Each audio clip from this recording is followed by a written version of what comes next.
I'd like to call to order our council meeting of Monday, July 24, 2023. We'll start with the reading of the land acknowledgement, and for this, I'll turn it over to our Deputy Mayor.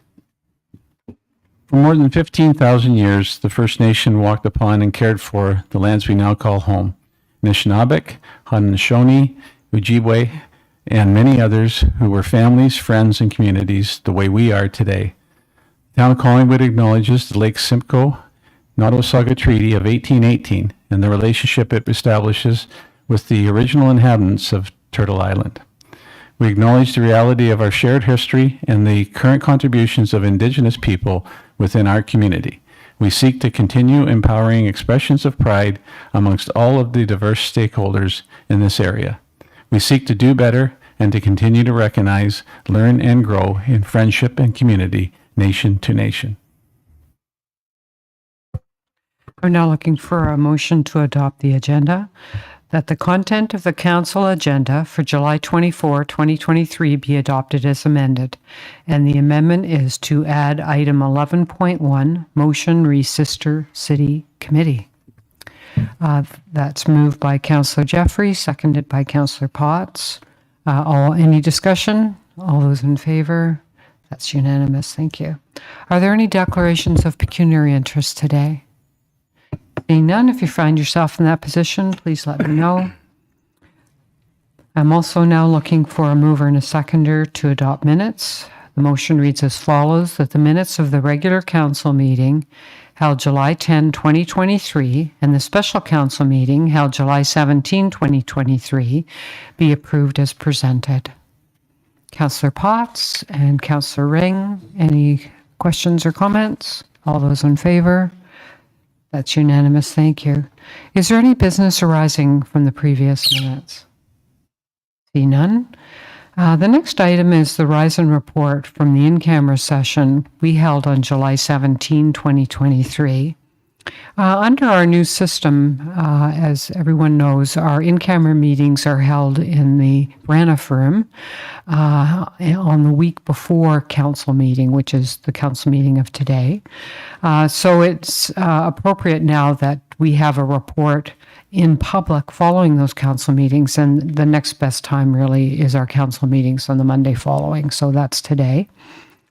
Was there an update, Director Valentine, perhaps you wish to give before we read in this motion?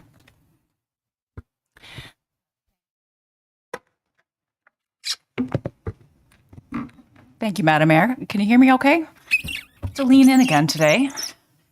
We did proceed in camera as noted by the mayor. This has been a long time negotiation in response to the minister's zoning order that was approved in November of last year related to the Poplar Regional Health and Wellness Village on Poplar Side Road adjacent to the Georgian College.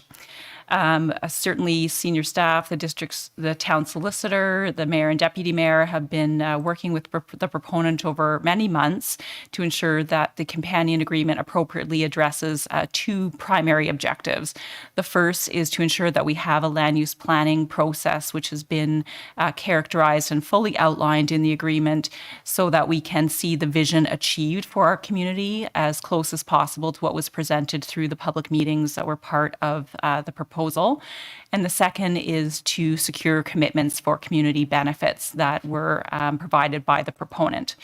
So to that end, a version of the agreement was presented in council and in camera, and direction was provided based on the discussion that was held. And we do have a public resolution to move to execute the agreement substantially in the form that was presented to council. So this is a very positive step, and if council sees fit to move forward with the execution of the agreement, then we could see the planning process begin at any time for that site, which would be exciting for the community. Thank you. Deputy Mayor, I'll just ask you to take this part of the meeting over, and I'll read in the motion and move it. Sorry, Mayor Hamlin, would you like me to read in the motion? No, I thought I'll read it in if you don't mind chairing this part of the meeting. Okay. Thank you. Whereas Council endorsed a Minister's Zoning Order, MZO, to facilitate the Poplar Regional Health and Wellness Village to be located at 7120 and 7200 Poplar Side Road, which was subsequently approved by the Minister of Municipal Affairs and Housing on November 16, 2022. And whereas a companion development agreement was deemed necessary to secure the significant community benefits offered by the proponent, as well as outline a future land use planning process for the site to ensure the vision of the village is realized to the extent possible. And whereas Council appointed the Mayor, Deputy Mayor, Town Solicitor, and senior staff to negotiate the content of the companion development agreement, and whereas negotiations are reaching conclusion, a final draft companion development agreement satisfactory to the town negotiating team has been produced. Now therefore be it resolved that Council provide the necessary authority to execute the companion development agreement substantially as presented on July 17, 2023, and subject to the in-camera instruction provided, and that the authority to execute the companion development agreement be contingent on the full payment by the proponent of the outstanding invoices as outlined in the third-party cost summary letter dated July 14, 2023, from the Chief Administrative Officer. So I'll move that. Thank you. And I will look for a seconder, Councillor Jeffrey. And I'll ask the Mayor if she would like to speak to the motion first or last. I'll ask, thank you. Any comments from anyone in regards to the motion? Councillor Doherty. Thank you, Deputy Mayor. As I have consistently done since this matter has come in front of Council, I will be opposing this report and proposed plan and use of the lands, the Poplar Side Road lands. This is not the means by which we should be planning the last of our commercial and industrial lands in this town. And we are significantly giving away our control of the process. Thank you. Anyone else wishing to speak? Councillor Jeffrey. Thank you, Deputy Mayor. So I guess I'm contraminded on that. I think this is an excellent opportunity for the community, and I think that the negotiations that have gone on with respect to the companion development agreement will provide us all those things that Councillor Doherty is uneasy about in us being able to attain as a community. And I think the developer's vision has been very, very clear. So I'm very much in support of this, and thank staff and you and the Mayor for your parts in negotiating and getting us finally. It's been a long time coming to this point. So thank you. Thank you. Anyone else wishing to speak? Mayor Hamlin. Thank you. Yeah, there's not much to add. I appreciate all the hard work that Director Valentine's put into this, and our CEO and yourself. And it's been a journey. I am looking forward to this agreement being finalized and the process being able to move on to the securing of businesses and affordable housing in that property. So I'm looking forward to the next step. Thank you.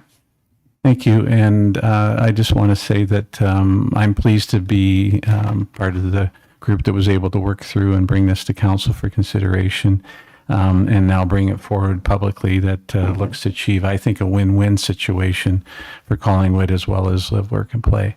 I'm not going to convey that it was easy, but I'm simply just going to leave it at that and move on for now. I do believe there's tremendous potential for major community benefits to be realized, while Live, Work, and Play can create a vibrant and mixed-use development in what will become a very key area of Collingwood. So I'll follow up. Yep. Recorded vote, please. And we will ask for a recorded vote. So I will turn it to Clerk Amos to put that forward. Thank you. A recorded vote has been requested. All those in favor of the motion, please raise your yes cards. Thank you. And all those opposed, please raise your no card. Thank you. Motion is carried. Back to you. Thanks very much. The next item on the agenda is community announcements, and we'll hear from our Deputy Mayor first. Thank you very much, Mayor Hamlin. I wanted to briefly refer to the exciting announcement last week of the in excess of $1 million contribution by John Welton and family of Sunvale Homes. Unquestionably a massive enabler for Collingwood's efforts to find affordable housing solutions. I will update more to council and public later relative to the Affordable Housing Task Force, as consideration and recommended next steps will be discussed in the near future with the task force. At this time, though, I wanted to convey on behalf of everyone involved a very appreciative thank you to John, Michael, Jennifer, and Penny of the Welton family for their generous contribution into the reserve we have to work with. I also want to put my kudos out to staff for 2 very successful weekends of events. Thoroughly enjoyed the Pride and then the Live and Original on Saturday night at the amphitheater. Also wanted to mention that starting at 4 p.m. on Thursday, July 27th, PRC is holding a charrette for Indigo and Pretty River Estates at Wilson, Sheffield, and Triangle neighborhood parks. Community engagement is welcomed, so hoping many can make it out. I also want to say, as we know, the Wilson Sheffield Park is named in honor of 2 of our most prominent founding families. One of the namesakes was Henry Wilson, and I wanted to speak as well here about the passing of his wife of 70 years on July 21st, Emma Margaret Wilson, nee Atchison. Collingwood-born and community-minded contributor for all of her 96 years. One of her first jobs was, at the age of 17, a welder in the shipyards. Back when many Collingwood women during World War II had to step into less traditional, at the time, roles to help with the war effort. She is featured in the picture that the museum used in their 2021 Women's Work feature. Emma also was a longtime volunteer at the Collingwood General and Marine Hospital and was recognized in 2014 for all of her contributions with the Order of Collingwood. I want to convey our community's best wishes to the family on theirs and ours loss of Emma. Thank you. Councillor Jeffrey? Thank you, Mayor Hamlin. I'd just like to offer a save the date that on Saturday, August 5th at 11 a.m., the Collingwood branch of the Royal Canadian Legion will be holding a short ceremony in honor of the 100th anniversary of the unveiling of the town's cenotaph. This historic and momentous anniversary will be marked by a short presentation, a reading, and the laying of 2 wreaths, one by Deputy Mayor Fryer on behalf of the town of Collingwood and the second by the Collingwood Legion. So the ceremony will take place at the cenotaph on the museum grounds at 45 St. Paul Street. In honor of this occasion, the Collingwood Museum has a temporary exhibit on display entitled The Last Post, and it's highlighting the importance of Collingwood cenotaph and our community's collective memory. And I hope anyone and all who have time will take the opportunity to go and learn and read about that. Thank you. Councillor Jeffrey, or you're Councillor Doherty. Thank you. Thank you, Chair. I have 2 tonight. The first is that it's time to buy your tickets for the Blue Mountain Watershed Trust's presentation of the Be the Change film series for the film Built to Burn tomorrow night at 8 p.m. under the stars at the Collingwood Brewery. Built to Burn explores a growing pattern of wildfire danger due to decades of aggressive fire suppression, increasing development, and a longer, drier wildfire season due to climate change. Our own Collingwood fire prevention team will be on hand to introduce the film and provide tips on how to prevent fires as we enjoy the outdoors and how they ready themselves to truly manage fire. Just a quick reminder that you should bring a chair, and you can buy your tickets online or at the door, and hope to see a good crowd out there. Secondly, we don't always get a chance to underline and celebrate the degree to which entrepreneurial endeavors have become an important part of our local economy. So today I'm going to shout out to a couple of fantastic startups. The first is a very hot tech company called Tenure. They're a startup business operating out of the Foundry, and most recently have made number 17 in the top 500 hottest tech companies at the Collision 2023 show in Toronto, and are now in the top 25 contenders for the FinTech Showdown in Calgary.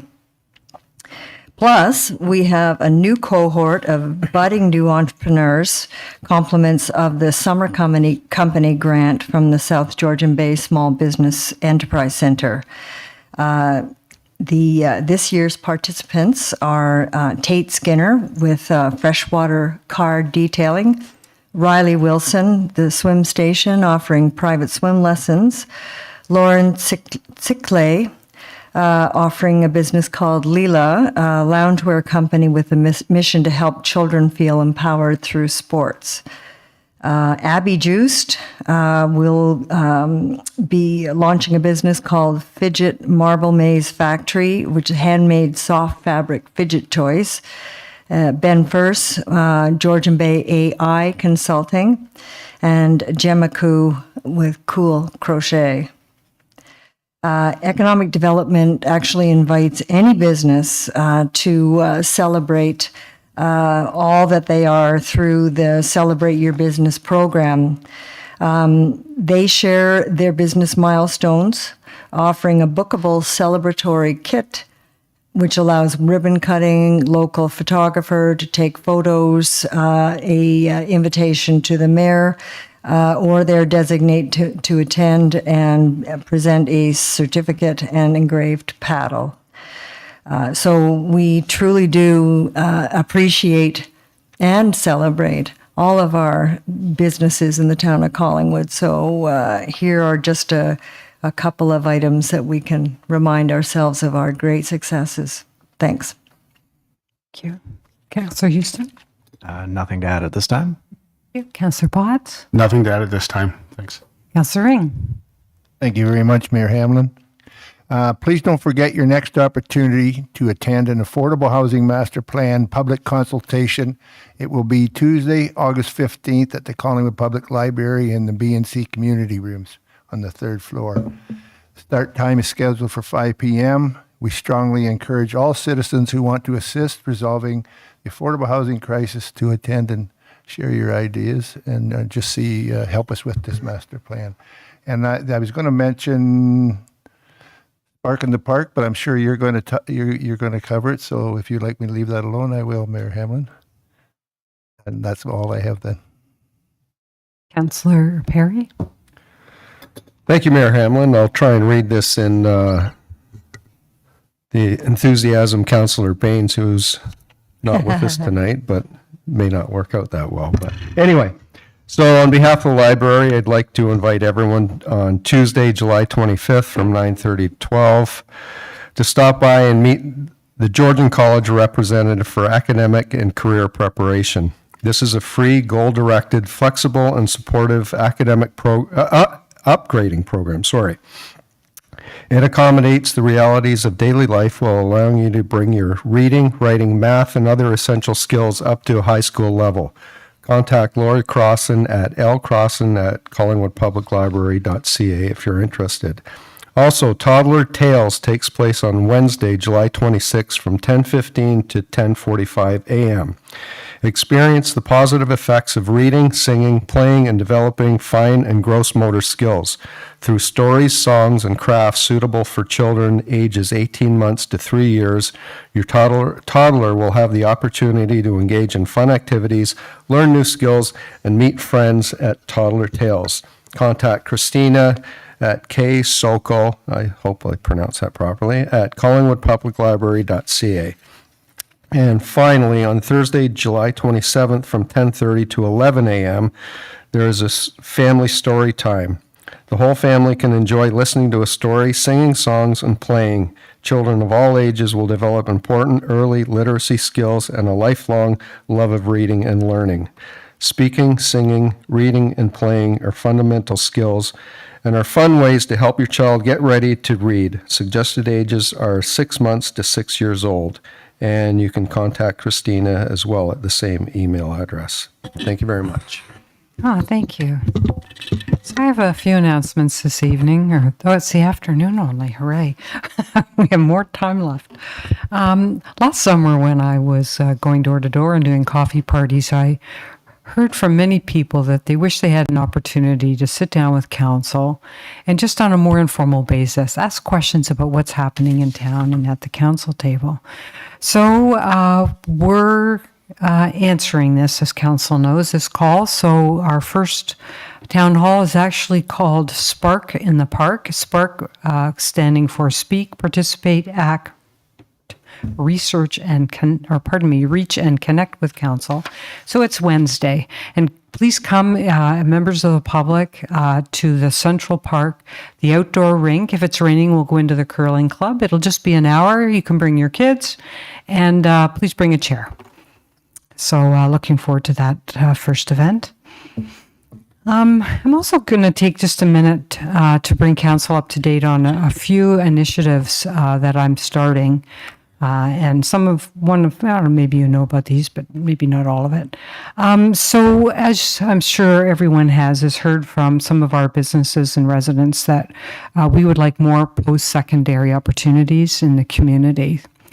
And so in that light, it'll be this week, finally, we're having a meeting with the president of Georgian College at our local campus. The two counselors who indicated that they were interested in participating in this, which was Councillor Houston and Councillor Baines, they'll be there, a couple of members of the community, a representative of the builders group, and also the CEO of our hospital. And the intent of that will be to have a tour around our local campus, find out what the current programming is, explain some of the needs of our community on for things like nurses, technologists,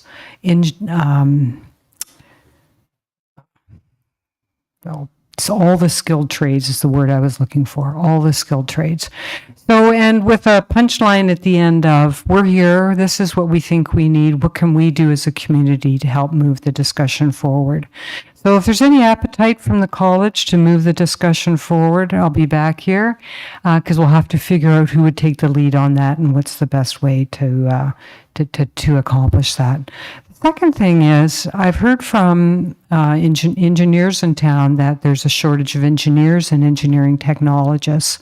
And as it happens, I was sitting beside a person from Lakehead University last week, and I know they have engineering programs, so I mentioned this to them. And the question was, what kind of engineers? Because there's chemical, mechanical, software, and so on.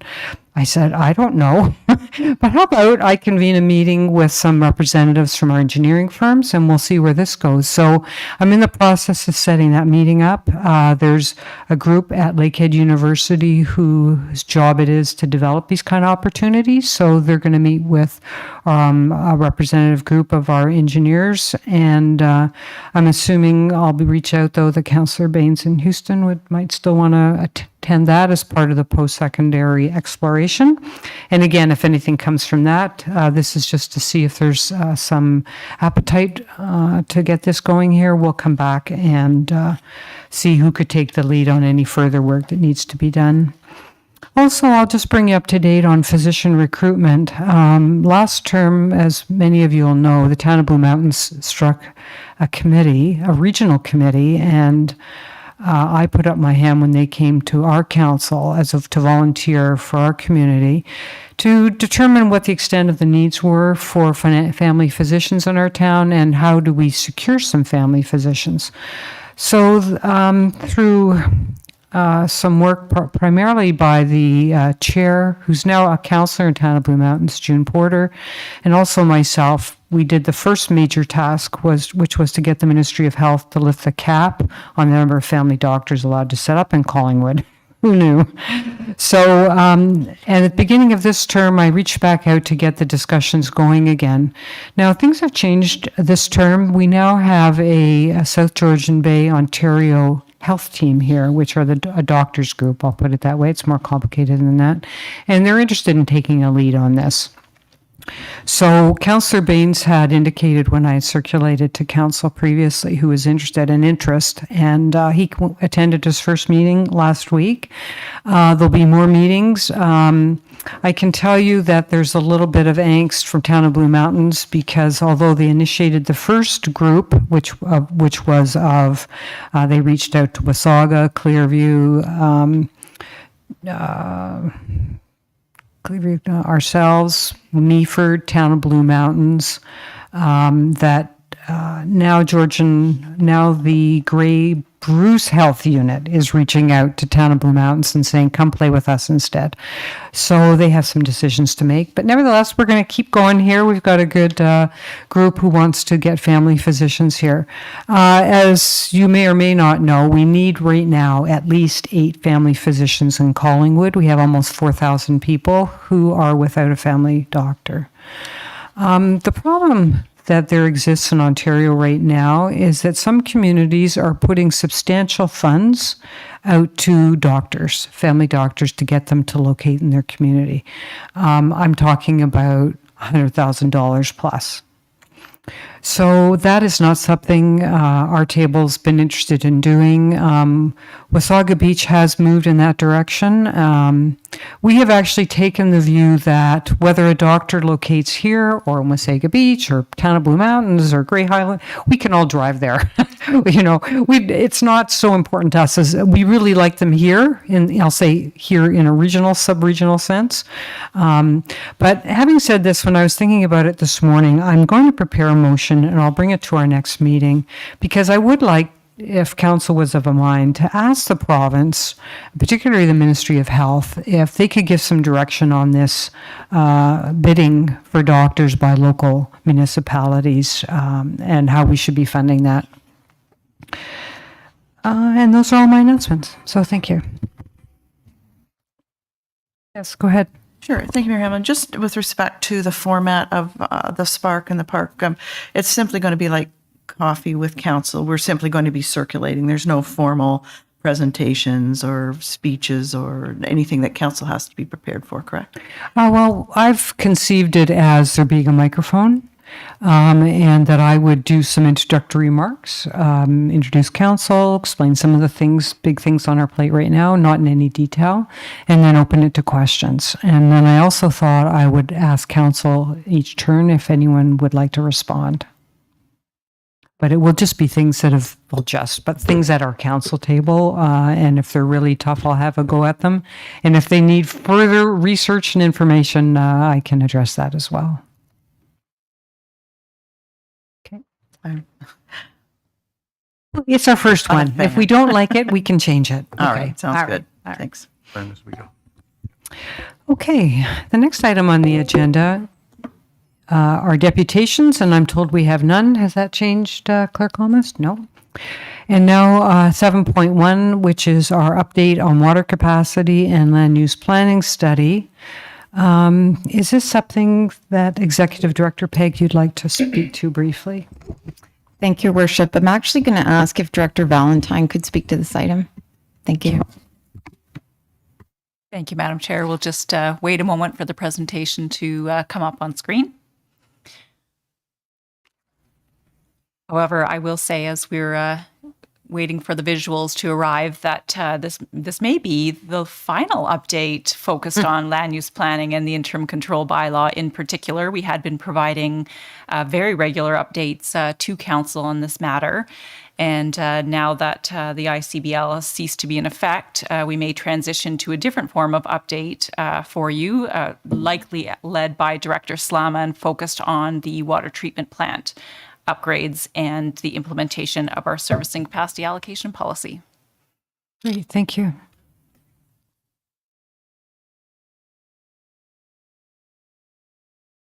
Yes, we just have a question, yes? Thank you, Mayor Hamlin. So through you to Director Valentine, I received a question over the weekend suggesting there's been some confusion with the media release and that some developers are of the maybe misinterpretation that there's no more SCAP. there's no more ICBL, but there's definitely SCAP. And I'm wondering if we can re-clarify, or make that clear for the development community as to our intent and what that process actually entailed. Perhaps you can address that. Thank you. Thank you. And certainly through you, Madam Chair, we did provide an update to the development community, quite specifically tailored to their needs through our widespread newsletter, but that doesn't mean it gets to everyone. So certainly anyone with an active development application, staff are in the process of reaching out to them to fully explain what the cessation of the ICBL would mean for their particular project. And we work very closely with the Georgian Trigal Development Institute as well, who are quite aware of the SCAP as an existing tool, which will continue to be in effect at least till the treatment plant is updated, pending future decisions of council. So thank you for that input, and we can ensure that any questions are appropriately answered. That'd be great. And Madam Chair, should I proceed with a Yes. verbal, perhaps? It looks like we may not have the presentation available. Okay, so in the interest of time, the headline is that the ICBL is no longer in effect, which is generally very welcome news for our community. And the date that the ICBL was formally lifted was July 19th, 2023. Although similar to what Councillor Jeffrey was alluding to, there does seem to be some confusion in the public that council made a decision that may not have been appropriate, considering we still have a water limitation in the town. So just wanted to provide some clarity that an interim control bylaw is a time-limited tool under the Planning Act. And in fact, the ICBL would have ceased to be in effect as of last year when the land use planning study had been completed. The only reason it wasn't lifted at that time was because we had 3 appeals to the implementing zoning bylaw amendment. Now that those 3 appeals have been resolved, the ICBL is automatically ceases to be in effect, and that's under the Planning Act. So there's no decision point of council, there's no choice from council. It just automatically happens under legislation. The tool is intended to be in place for 1-2 years at maximum to allow a municipality to deal with an unforeseen circumstance. However, we do have now in place a very positive regime for the responsible and transparent allocation of municipal services, and that is through our servicing capacity allocation policy. And so what do folks do in this post-ICBL world? There's kind of 2 paths. As mentioned, there's major development applications, and those continue to be processed under the Planning Act, as we typically would. However, the servicing capacity allocation piece is done through a batch review of proposals, and this is intended to happen typically a couple times a year, but if we get a significant influx of demand, we could have those batches more frequently. The first batch was in spring of 2023, and the second batch will be targeted for this fall. We're hoping September, but depending on how the Planning Act approvals roll out, we may have to push that to ensure that you do have a batch and not an individual application to review. Now, in terms of minor development, we're talking about changes of use, changes of tenancy for local businesses, secondary dwelling units, the development of vacant lands. All of those minor low-risk developments are exempted from the SCAP, so individuals can move straight through to the zoning certificate and building permit process.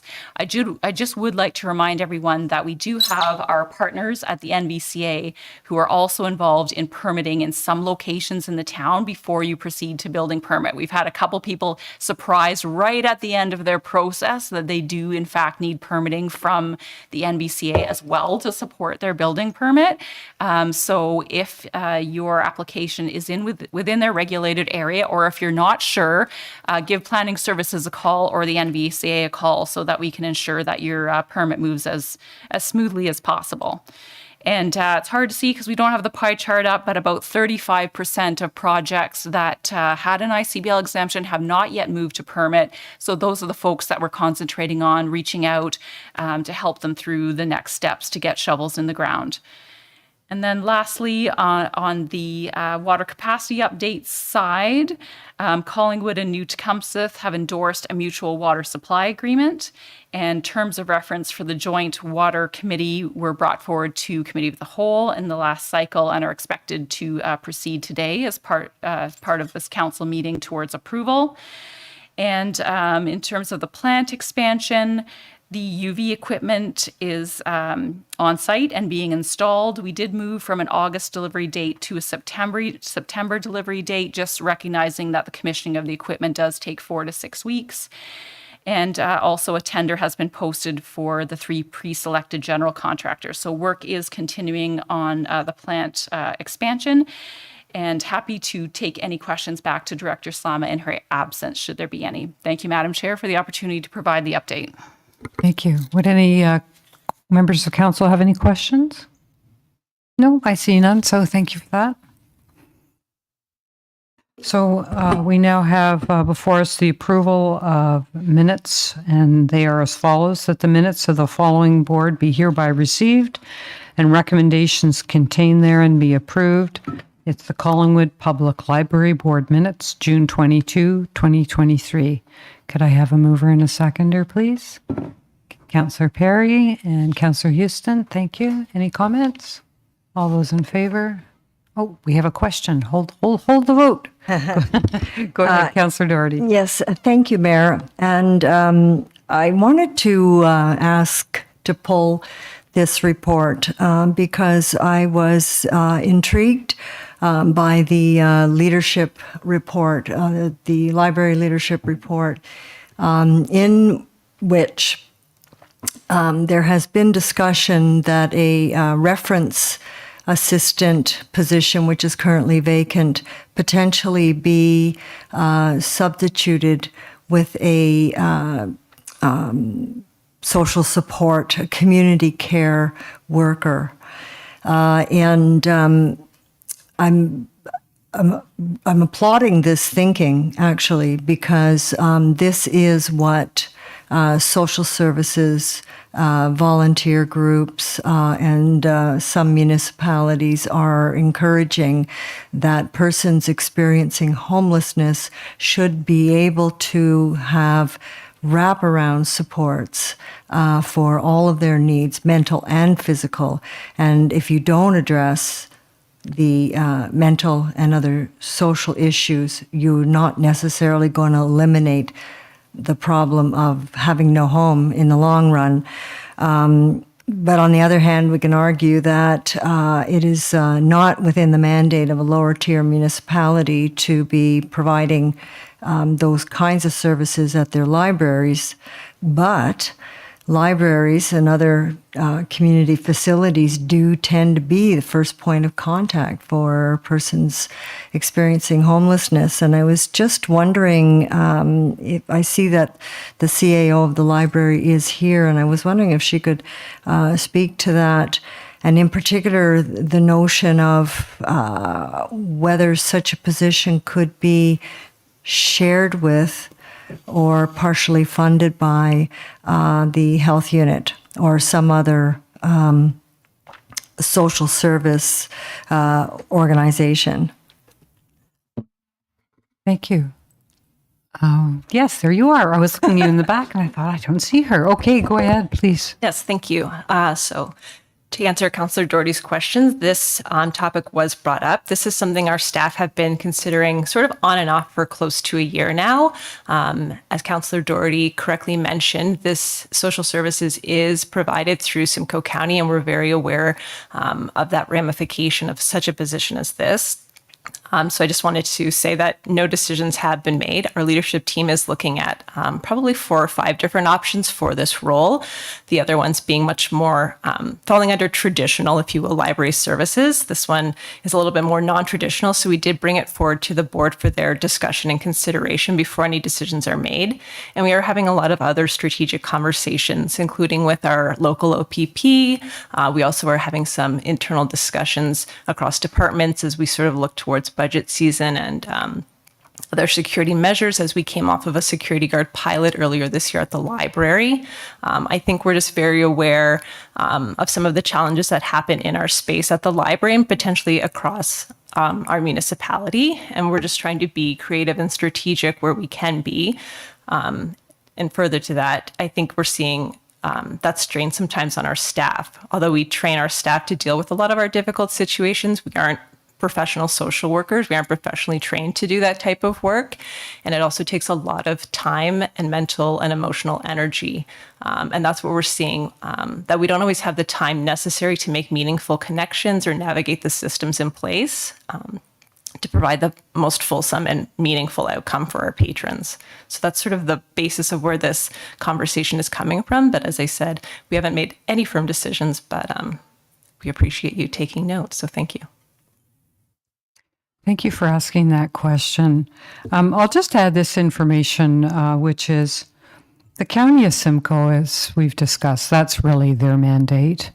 And they've this year received an extra $10 million from the province to help deal with our homeless population. And from discussions I've had with the head of that department and our own CAO, I understand that they are going to be having individuals hired, and they will come into our community and meet with these people who are affected.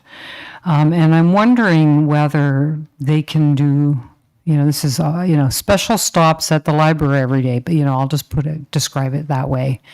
I think that we have to be careful, and I'm glad you said this is just one option. I think we have to be careful we don't wade with 2 feet into the county's jurisdiction, because they get the funding to do these things.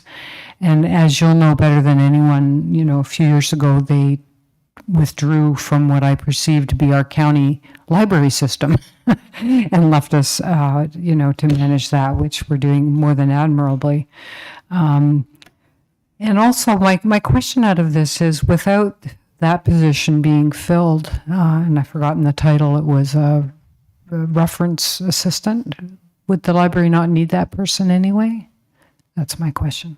Yes. So we're just, whenever we have a vacancy, we always take that opportunity to examine a job description. So some of those duties that were in that role previously are actually being currently done by some other staff members. So we're just looking at ways that we can fill some other niches and areas that we've seen for development. And as I said, we do have some other ideas in mind as well. And just further to your point as well, I will say that part of this research is also looking at more strategic partnerships, because we are very aware of, yes, the role that the county plays in providing social services. So we are looking at opportunities. We do have a lot of great partnerships with some of our local housing resources, absolutely, that come on site. And so we're continuing to look at where we can make some more meaningful partnerships and connections and get our community the support that they need. So, thank you for that. Yes. Thank you, Mayor Hamlin. I really appreciate the conversation that this generated. When I read the minutes, Councillor Perry does a great job of updating us on the excellent work that's coming out of the library, but it sure was apparent in the minutes I was reading, and there's seems to be this change in dynamic and pressure on the library, and it's good to hear the update on how you see it progressing and how it relates to the county and to the whole thing. So again, I just want to express my appreciation to the board and staff at the library for doing the great work you're doing, and this conversation was very helpful. Thank you. Anyone else like to comment on this? Okay, so now we'll vote. All those in favor? And that's unanimous. Thank you. So we have a report from the Committee of the Whole from our July 10 meeting. So the first 3 items were unanimous, and I'll read them in. We'll move in. I'll get a mover and a seconder. And then if anyone would like to speak to any of those items or change direction, we can pull that item and it can be discussed. All right, so here it is. The Council received the Committee of the Whole report from its meeting held July 10, 2023, and hereby approve the recommendations contained within the report as presented. Items where action provided.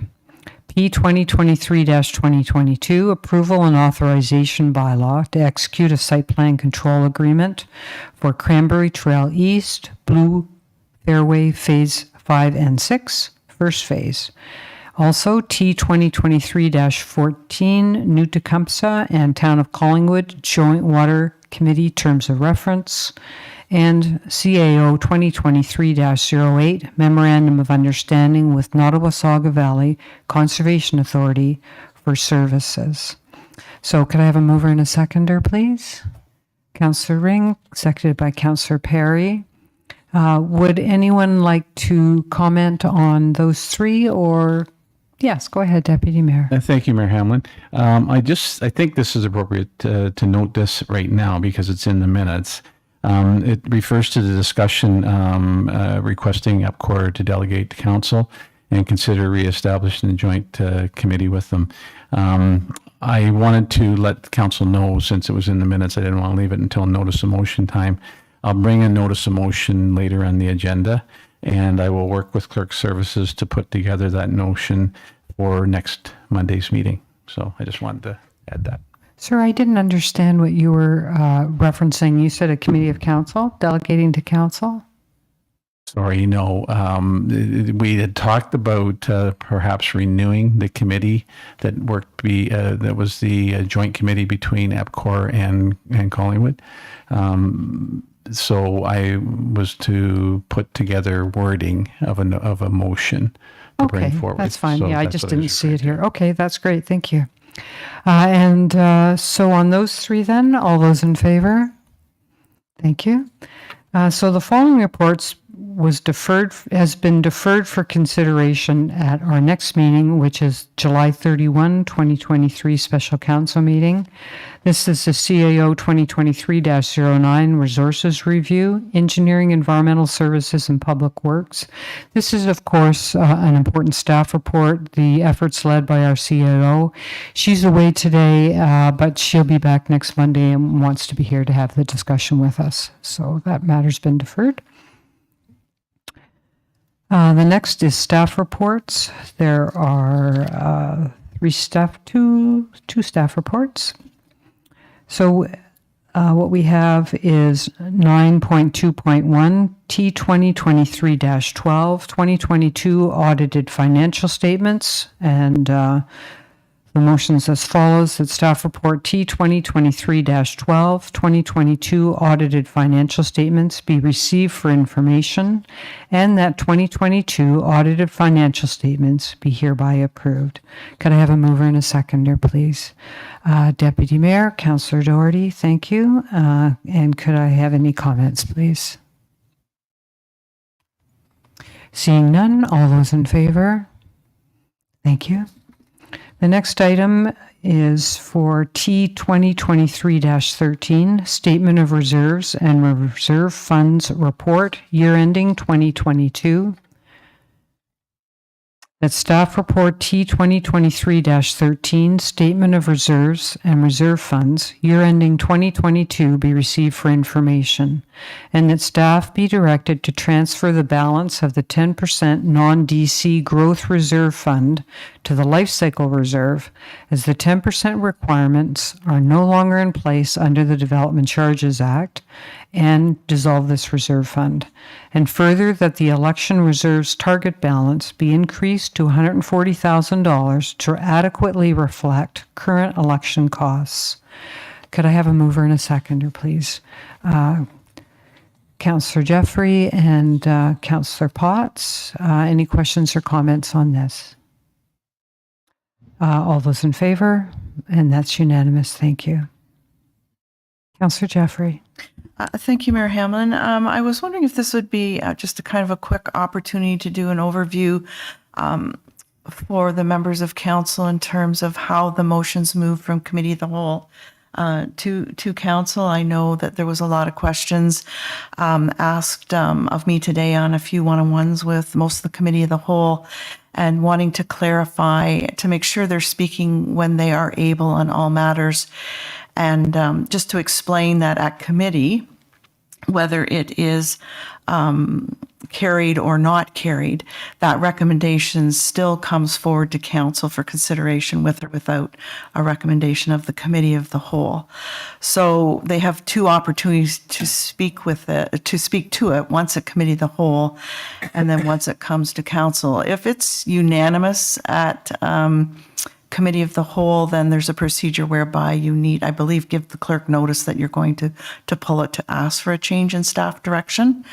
And so I just wanted all of the committee of the whole members to be confident and clear that that process was put in place, and it does give you the flexibility.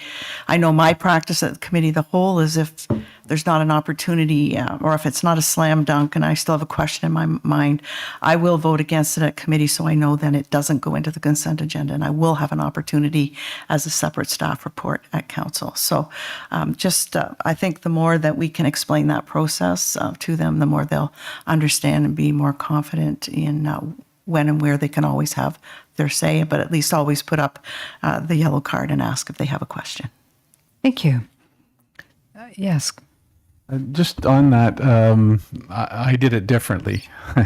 I supported the financial statements in the reserve, but had voiced that I would plan that we would be able to speak, and it was because we were going to have the meeting with the auditor in between. So it was a very unusual situation, I think, which probably has lent to the confusion. I did say that last meeting that I thought that I'd just speak to that because I thought it was a little bit of a convoluted process, and I was apologizing to council, but I appreciated the opportunity to have the other meeting. So I'm sure I added to the confusion. Thank you. Okay. The next item on the agenda, we have one bylaw. That bylaw number 2023-069, being a bylaw to authorize the execution of a site plan control agreement for the property referred to as Cranberry Trail East, Blue Fairway, phases 5 and 6, first phase, be enacted and passed this 24th day of July 2023. Could I have a mover and a seconder, please? Councillor Perry and Councillor Ring. Any comments? All those in favor? Thank you. We have two staff reports today. The first one is on our information technology master plan. And I'll just turn this over to, who's going to take this? I should know that. Oh, good. Executive Director Peg. Thank you. Wonderful. Thank you, Your Worship. So the IT master plan is a culmination of almost a year's worth of work. So from the drafting of the RFP to where we are today with the recommendation that's before you. Manager Nanskiville and his team has worked exceptionally well with the consultant Perry Group and the town stakeholders to do an analysis of our current state within IT and also to draft the recommendations that are contained within the plan. Our IT team definitely took a proactive approach in recommending that the town complete a IT master plan. And I certainly applaud council for approving the budget that enabled us to move forward with this initiative. So with that, I'm pleased to introduce Manager Nanskiville, who will provide a brief overview, and then we'll turn things over to Perry Group, the consultant, who is joining us virtually this afternoon. Perfect. Thank you very much. Thank you, Executive Director. My name is Mike Nanskiville. I am the Manager of Information Technology Services here at the Town of Collingwood. So whether you love it or despise it, technology plays an important role in everyone's lives at home and in the workplace. Here at the town, technology is embedded from accounting to Zambonis and everything in between.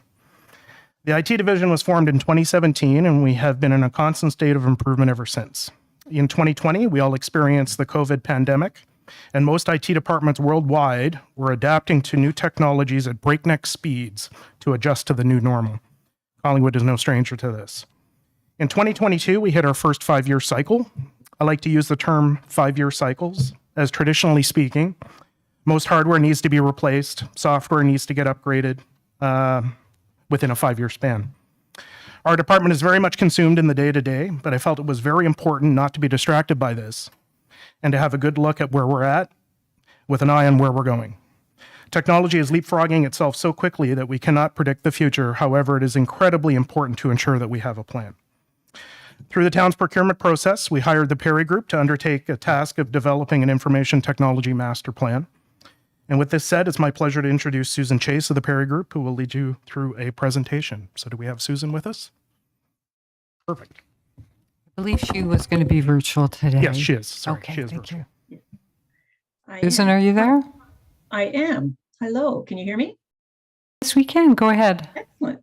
Great. Thank you very much, Mayor, Council, and staff. It's my pleasure to be here today. I'm so excited to be able to present a very brief overview of the IT master plan that was developed for the town.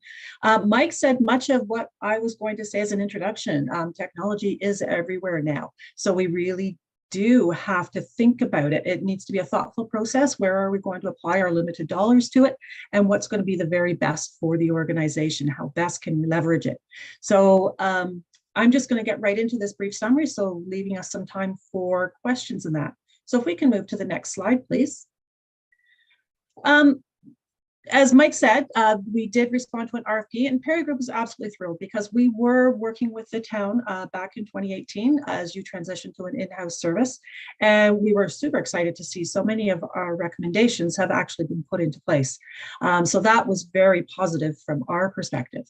But the new RFP set a foundation of what they wanted us to review, and what the town is looking for is a 5-year vision for the effective use of technology.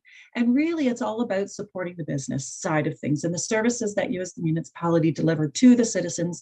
And of course, we're talking Collingwood, it's to the visitors, the many visitors who come to your area. We did this by taking a look at the current environment, what was going on, what was working, what wasn't quite. We did an assessment of the different strategies and improvements that had been happening over the years. We were asked to identify where processes could be further automated or actually improved. We were asked to position the town better to leverage current and future technologies, concepts, and approaches to municipal technology specifically, and also to really assess the effectiveness and the performance of the IT division. Are they doing what they've been charged to do? It's a big task. Are they able to do that? And of course, produce the final report. I make note here of a couple of the other strategic plans that we certainly referenced. It's very important that the IT master plan is in alignment with your corporate strategy plan, with your community-based plan. And of course, we took a look at the community profile to figure out how is this all going to work together? What's the culture of the organization? How can we best align technology to meet the needs? If you move to the next slide, please. We have a 3-step process that there's more details in the full report that you will have seen. Our first stage is discovery stage, and this is where we assess everything that we possibly can. We take a look at every document that we can get our hands on, anything that Mike can share. We talk to as many people as we possibly can. Perry Group's way is very much a collaborative way. So we spoke with leaders, with different departments, teams from departments. We had a core team, the steering committee, department heads, and of course the IT team themselves. We also did an all-staff survey that was sent out to give everybody an opportunity to participate. The next step of the process was the strategize phase. And this is where we figured out what's the vision, where do we really want to go, how do we best leverage technology, what's right for the town of Collingwood, because it's got to fit the town and your organization as opposed to just simply best practices that are out there. So we want to make sure that it fits properly. And then of course, the final stage is the actual development of the plan. And again, this was very collaborative. We worked quite a bit with the IT team, but also with the steering committee to get that perfectly right and to help us clearly prioritize what is important to them. If we go to the next slide, please. As I mentioned, we have been here before, so it was great fun to come back and see what work has been done. And so there's a lot of positives, and so just want to highlight them. Your IT resources, of course, before 2018, back in 2017, you outsourced all of your IT support and you brought it in-house, which was proven to be an excellent move. You've got a very small team, but they're very knowledgeable, very disciplined, very determined, and very interested in doing the right things for the town. They're very forward thinking. They take a look at emerging technology all the time, which was something quite positive for us to see. We don't always, so it was excellent to see. The senior leadership of the organization are really engaged. How can technology help? They know it can, but they want to do it right. And they want to find out how can we better leverage the technology to improve the service delivery, whether that's internal efficiencies or how we actually deliver the service to the end customer. Senior leaders are very interested in that. There are a number of best of breed solutions in place. So by business solutions, I'm talking about, financial solutions, payroll, the land development, that sort of thing. So best of breed solutions are in place, which is good to see. Makes it easier to collaborate with others outside of the municipality, and also to share data and to access training opportunities, that sort of thing. And there's a very strong use of GIS solutions. When we look at municipal services, so many of those services are based on properties. So to be able to fully leverage the geographic information system and all the tools that that brings is a very positive situation. When we took a look at the network infrastructure itself, very strong. They've built it well. You've got some excellent internet connectivity, which positions the town very well, as we say here, for cloud initiatives. Cloud services are the way where the industry is really going, moving away from on-premise systems into the cloud. So that's very positive. We've got an IT service catalog, which is a really good starting point for moving forward. The service catalog identifies all the different services that IT currently delivers and what they can support. So that provides those very strong foundations for ongoing improvement. You do monthly vulnerability scanning. So this is about cybersecurity. So a lot of the practices in place are excellent. And we were pleased to see that they were really dealt with diligently and very carefully. And you've got a backup process. It kind of says it funny here, air gap backup process to offline disk. That's just a really positive protection of the town's data assets. So that was very good to see. And if we move to the next slide, please. There, of course, are some issues. So this is what we identify here. Some of the business solutions are not fully leveraged. So what's happening is we're seeing the department is using it for specifically that function that it was purchased for, but there's a lot more opportunity there. So we can further leverage some of those solutions. Some online digital services are not always connected to back-end business solutions, which just adds steps, makes it inefficient. It means people are entering data multiple times perhaps, or there's a paper process in the middle of that. So we'd like to see that a little bit more fully digitized. There's a lot more interest for training. This is part of the problem with not fully leveraging systems. People don't really know what they don't know. So we found an overall interest in more training opportunities. This is not just for the specialized technologies, but kind of the basic functions that people use technology for, your Microsoft suite, if you will. The governance, there isn't a formal cloud governance, and we get really quite picky, if you will, about cloud because, we know it's often said you don't have to worry the IT department if it's in the cloud because the vendor can take care of it all, but we know that's not true. There's a lot of data being stored in the cloud, and we want to make sure that we can access it. We also have to still make sure that it's secure and that the information is being kept private. That's very important for municipalities.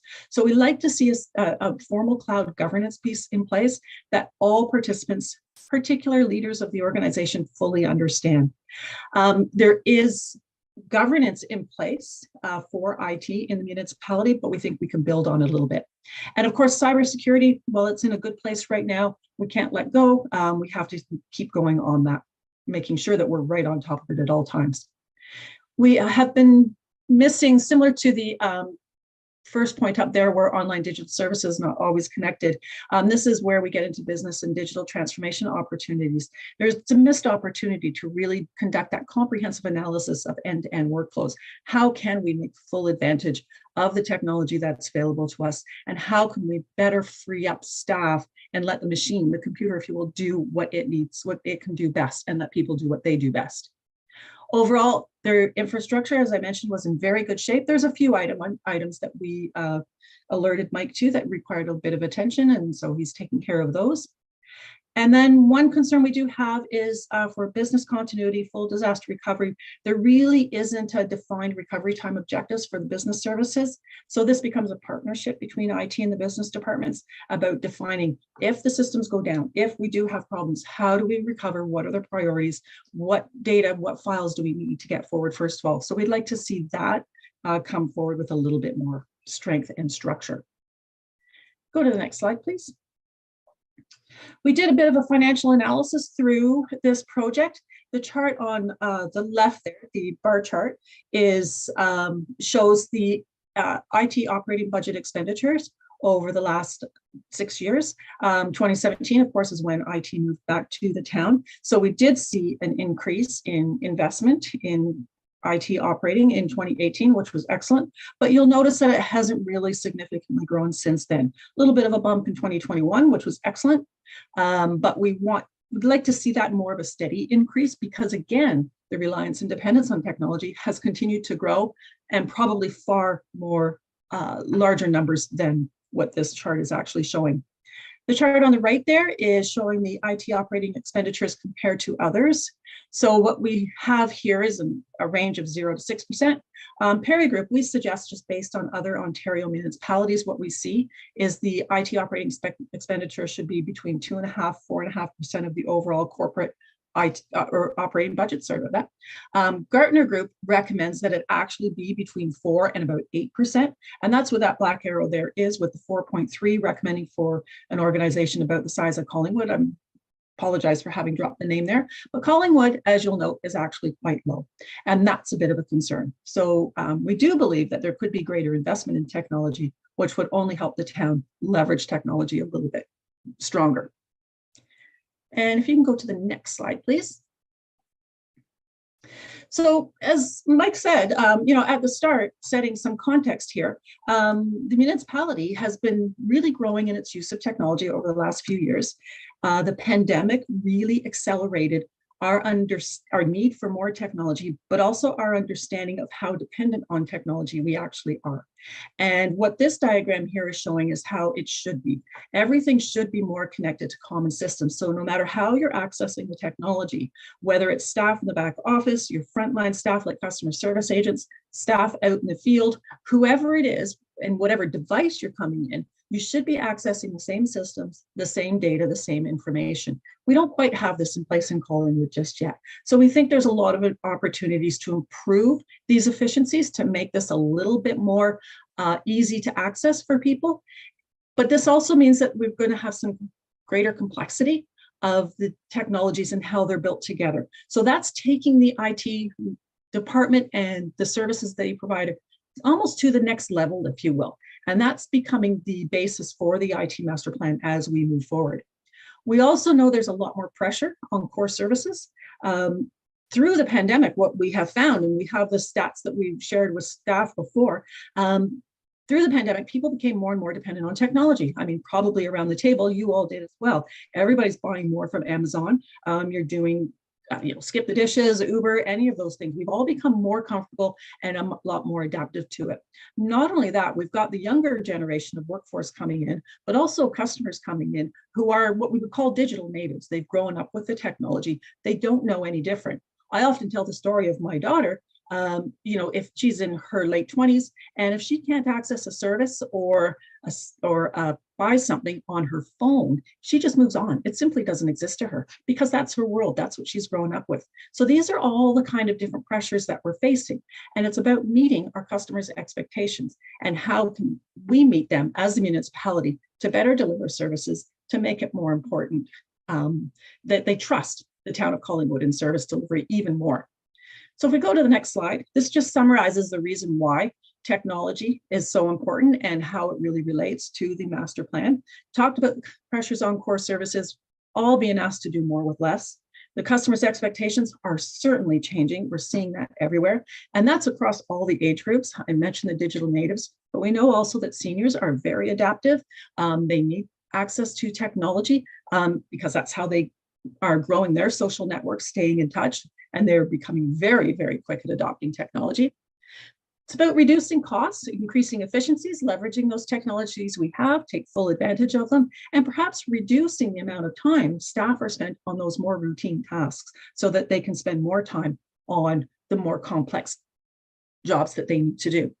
The community growth, certainly we've seen that in Collingwood. There's a lot more complexity, the expectations again that are increasing because of so many people moving to the area for the lovely way of life that is offered in Collingwood versus the big cities where they've come from.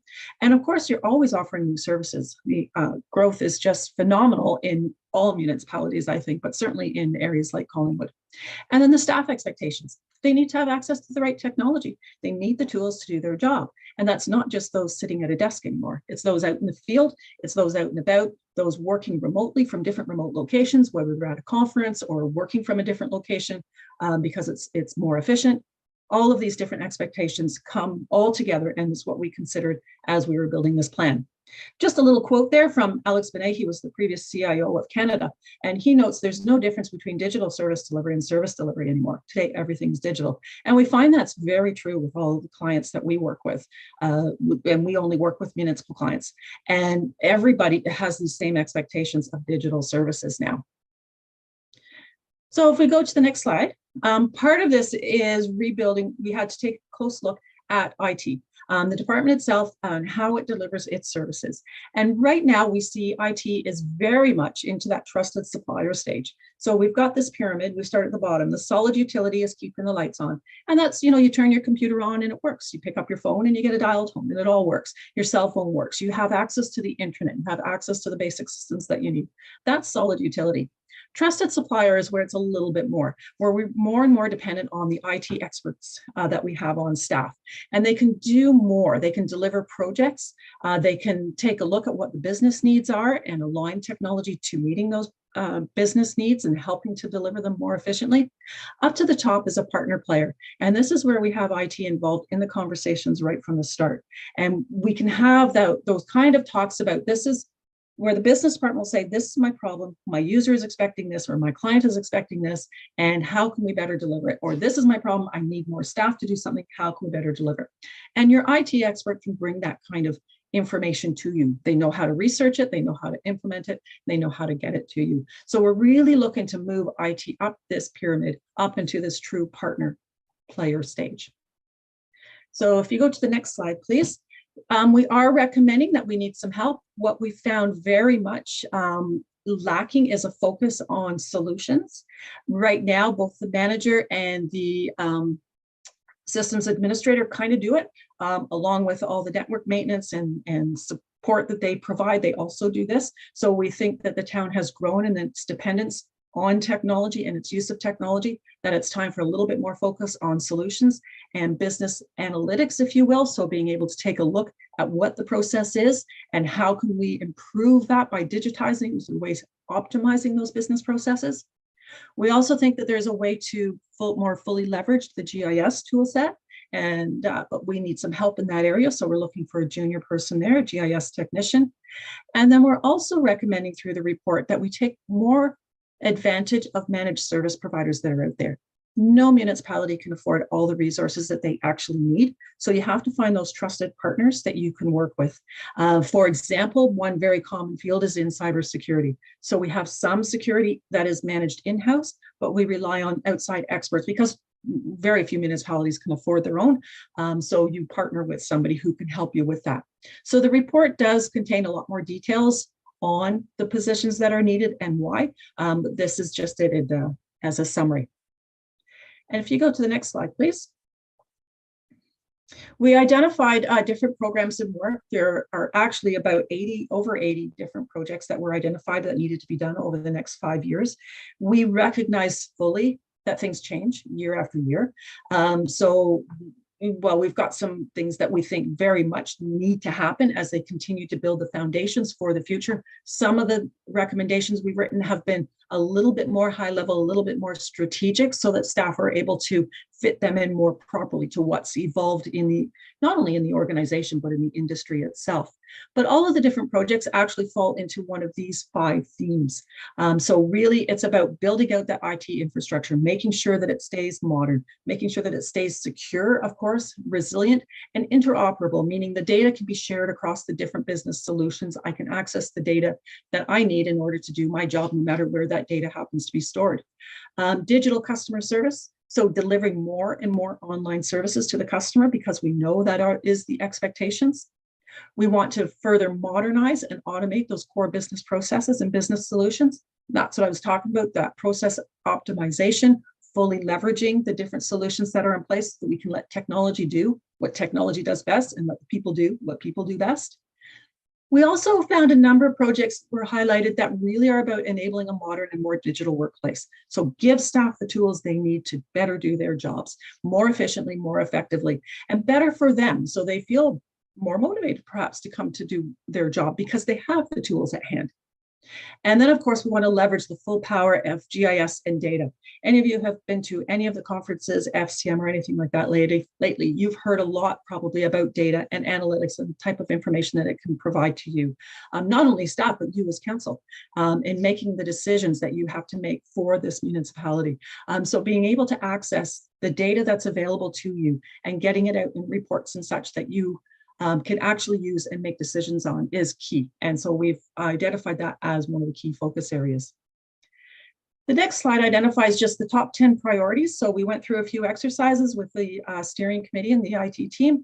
And these are the priorities that we have recommended. We've had to sort it out in some way. And so this is what key focus is. Like I said, there are actually over 80 different projects. Some are more involved than others, but this is the top list. And of course, the top is the customer service solution implementation. You've already got that started. That's well underway. So we really want to see a focus on that one.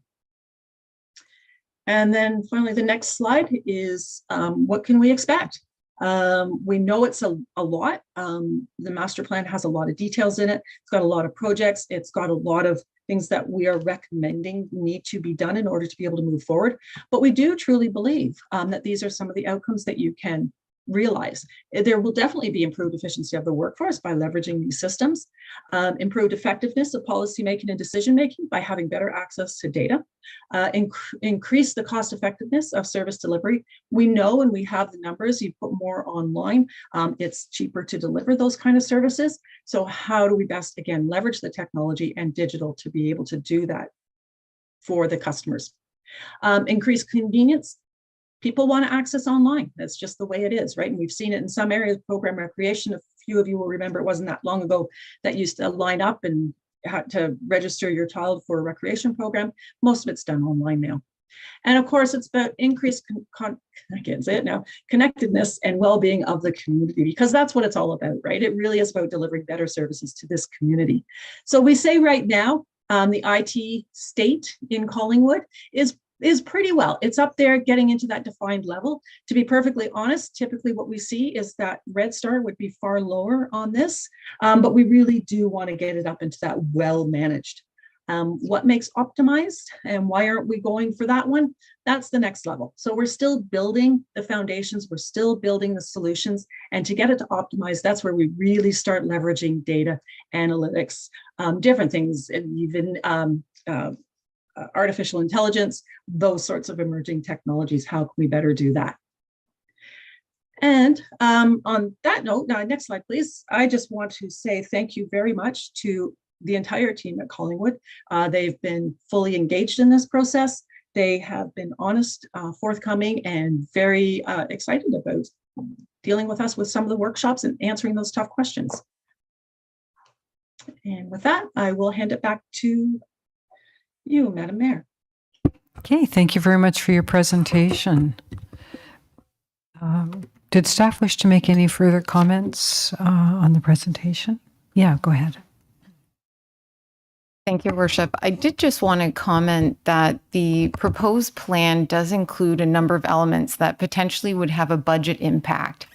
So I wanted council to be aware that by providing your, we'll call it blessing on the IT master plan, you are not approving budget implications. Those would be brought back in front of you as part of the 2024 budget or subsequent budgets as they might apply. So I just wanted to put a fine point on that so there was clarity on the ask of council this evening. Thank you. Okay, that's great. So thank you. So in the request here is that council adopt the staff report as presented, which is this master plan for technology, but we're adopting the plan, not necessarily all the money parts of how it will be implemented. Okay, I got it. Thank you.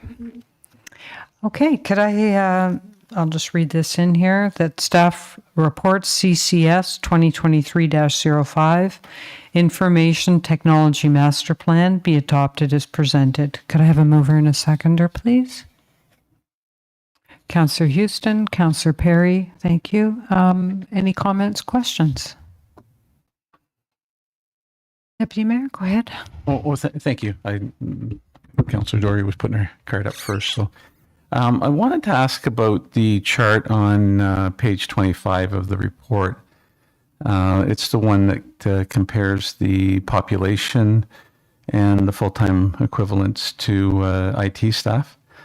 And the reason I'm bringing it up is a number that jumped out at me was Blue Mountain shows this full-time equivalent of 250 employees. Based on the percentage, I think that number should be 180.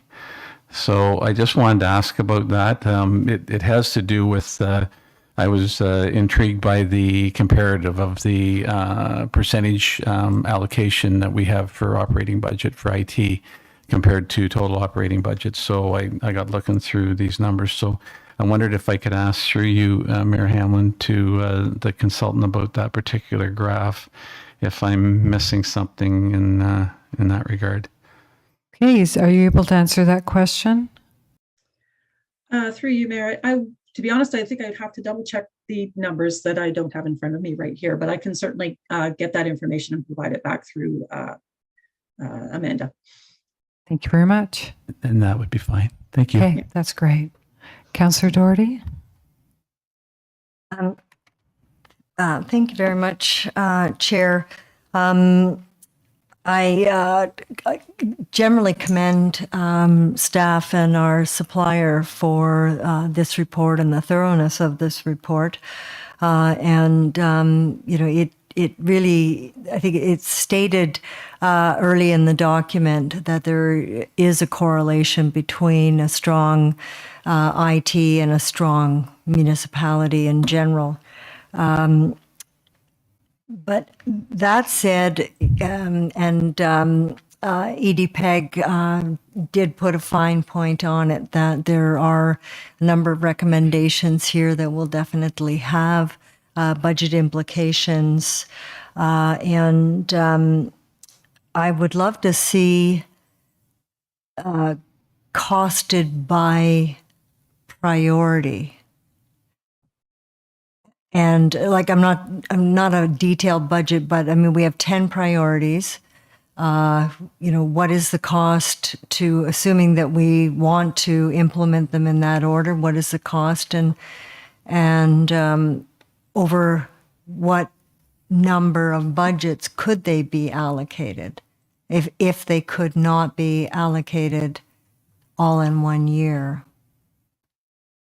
So is this a question you would like answered before we adopt this master plan, or is this for our budget discussions in the fall?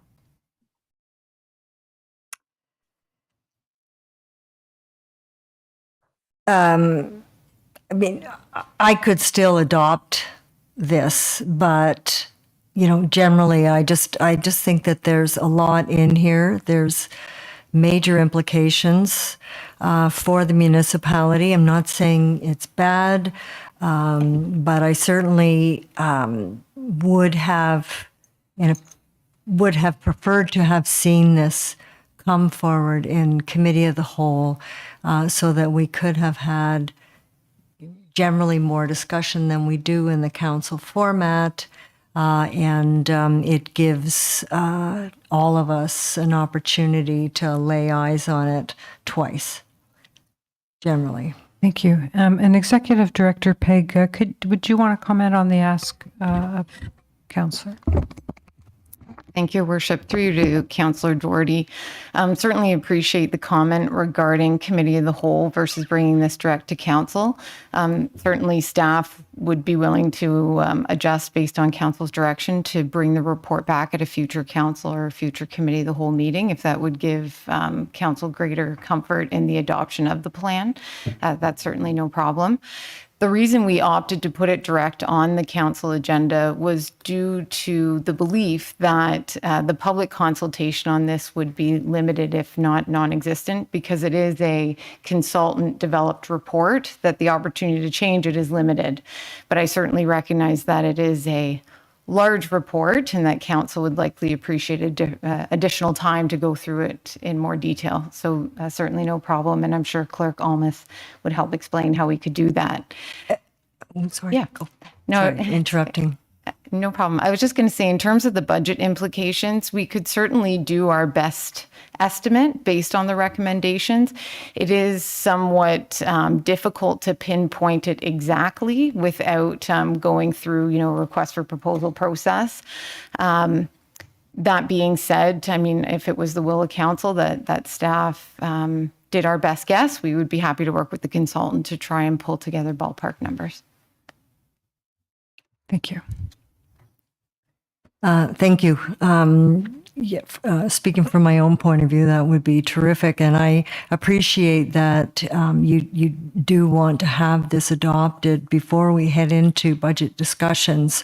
But that said, even if we were to delay or have a second look at it at our first council meeting in September, then that gives lots of time for us to review it in more detail. I'm sure that other questions will come up. I mean, speaking for myself, I'm just about the most analog person here around the table, so I could wind up having lots of questions. Thank you. Yes, go ahead, Councillor Jeffrey. Thank you, Mayor Hamlin. So I'll just state that I am of the same mind. This was a pretty big report, and I know the initial committee work was done with the previous council and not this current council. And I think there's a lot of, even though it's not a financial impact now, it is a commitment to something that staff will go forward to say this council approved this master plan in this direction.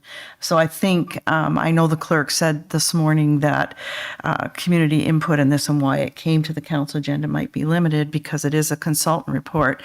But I think what I heard the consultant say is we didn't take all of their recommendations. And I think where our responsibility comes in and being open and transparent with the community is which ones did we pick and why are you asking council to pick those ones? So I think that part of it is pretty important for council to be open and transparent with the we can't change.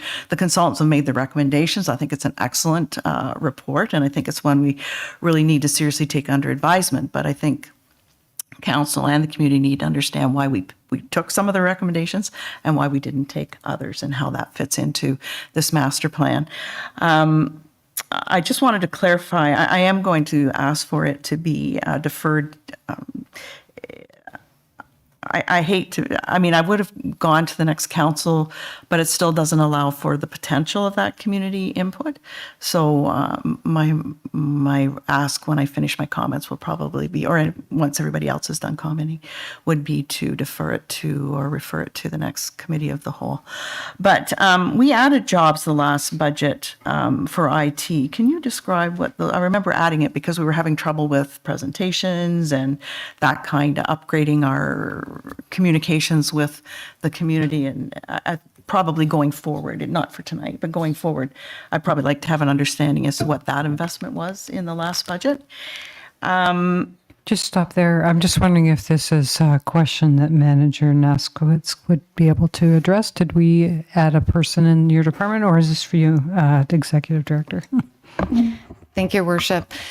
So I believe the position that the council is referencing actually fell within the library.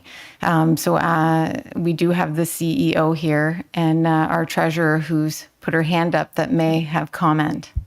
Okay, Treasurer, go ahead. If I may, Your Worship. Sorry, now I'm too close to the mic, but the actual position was for the clerk's department, and what we had proposed was a shared position with the library and the clerk's department to help us manage these wonderful virtual and in-person meetings that we conduct.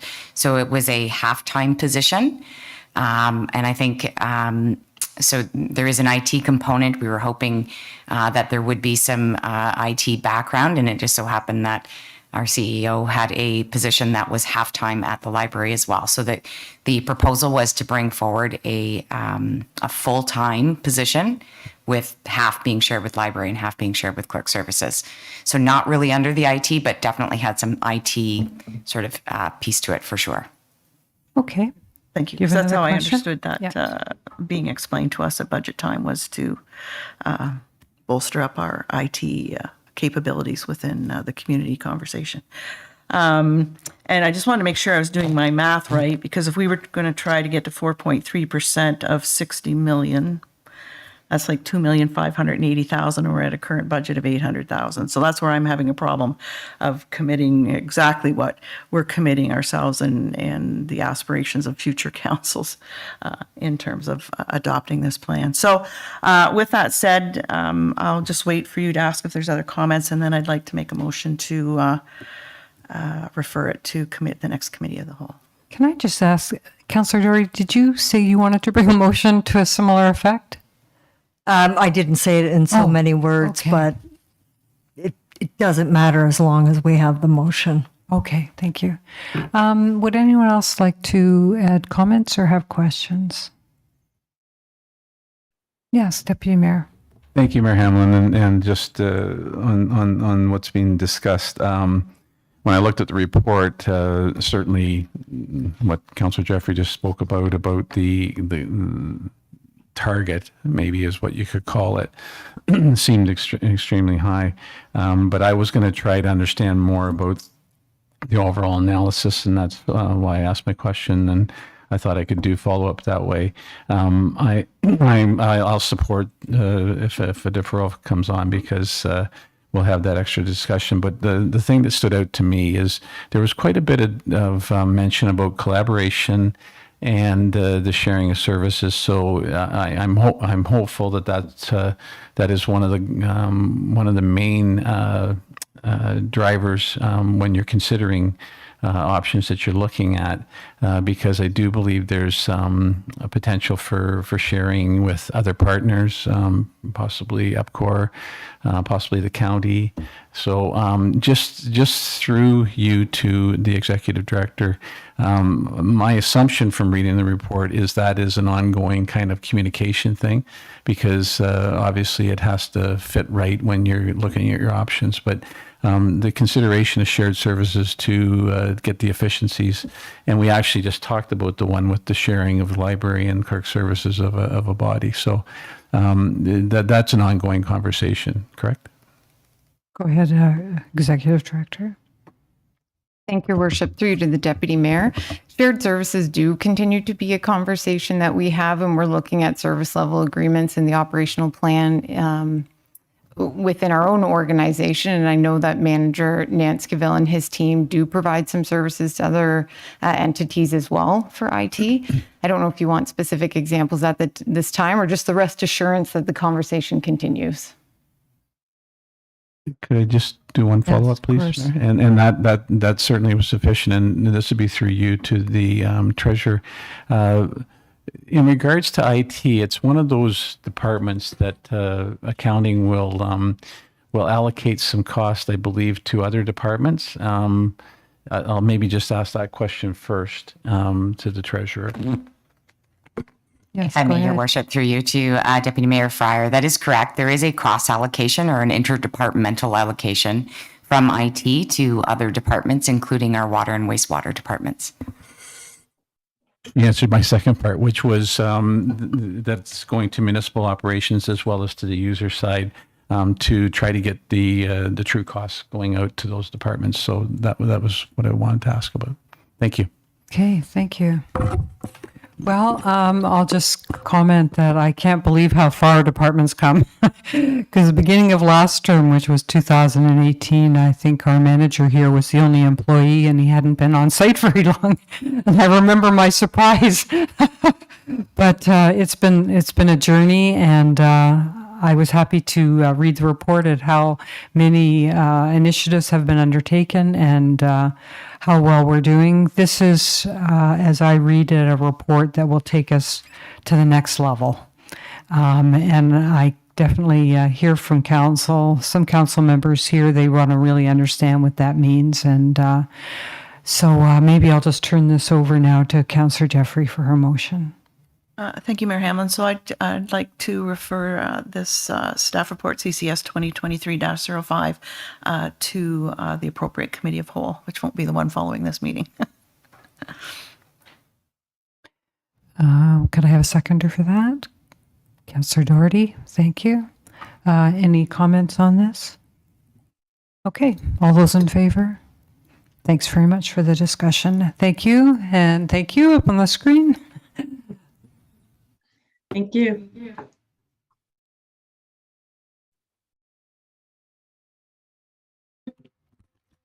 So we are moving then to the next matter under staff report.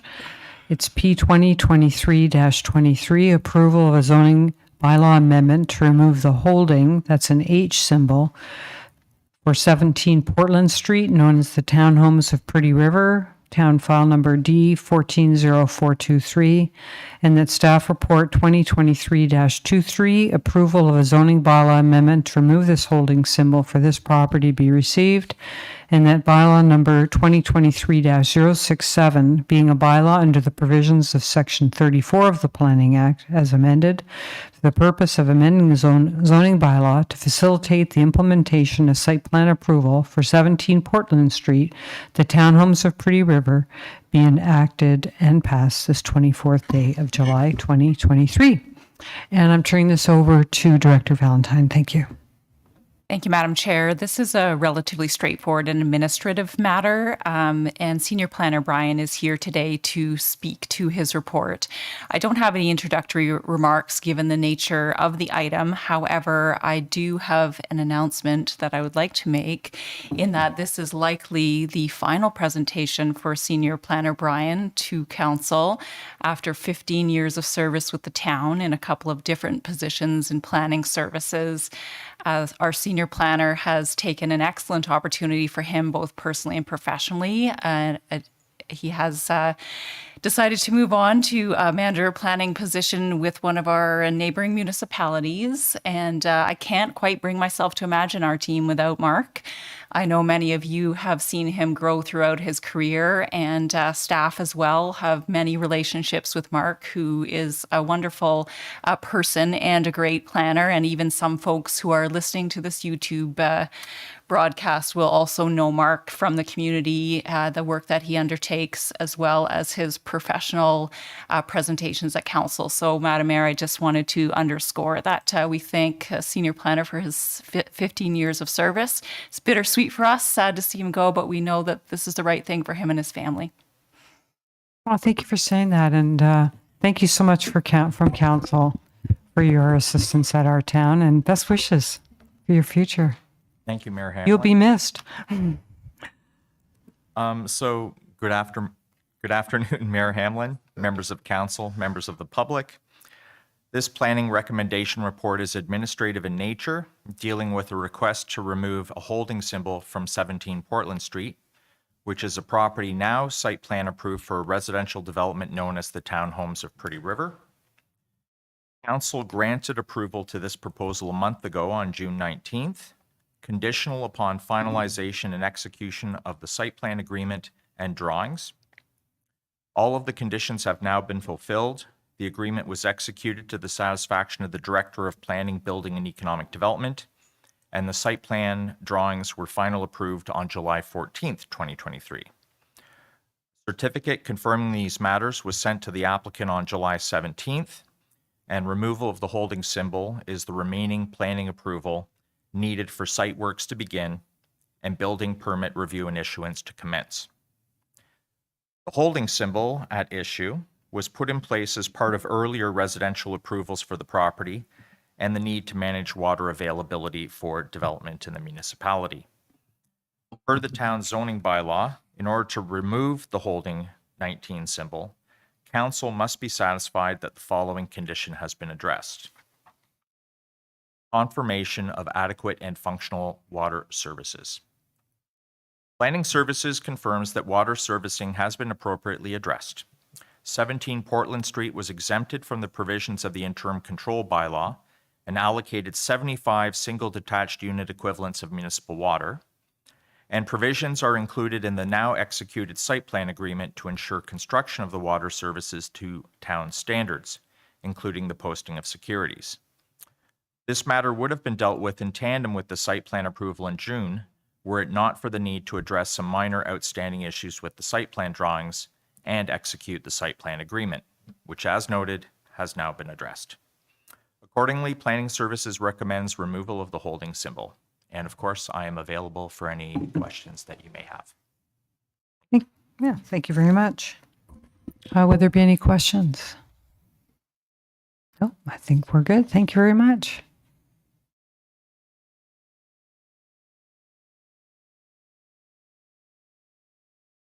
All right, so we'll proceed to vote on this matter then. All those in favor? That's unanimous. Thank you.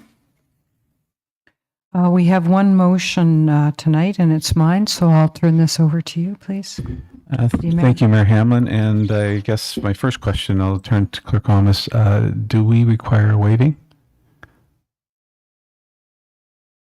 No, this was mentioned at the last meeting. I couldn't recall. So I will ask Mayor Hamlin if she would like to read her motion. And Clerk Thomas has something. Sorry, just for clarity, it wasn't mentioned at the last meeting, but the CAO has ability to put a motion on an agenda without appropriate notice. And this was deemed an important request that budget funds would be expended and that council should make the decision on whether funds should be expended on that use. Thank you for the clarification. Thank you. And Mayor Hamlin, go ahead.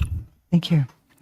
Whereas the admirable Collingwood and Kitano, Japan's sister city relationship has been in place for over 40 years. And whereas there continues to be an active community committee that operates at arm's length with minimal support from town that maintains the positive cultural sister city relationship with Kitano. And whereas approximately 27 delegates from Kitano will be attending Collingwood this September, with many billeting with families in our community. Therefore, be it resolved that Council authorize hosting a reception and tour for the Kitano delegates, Sister City Committee, and their billet hosts during their visit with a budget up to $5,000 from the Council grant and donation account. Do we have a motion? Do we have a seconder? Councillor Perry.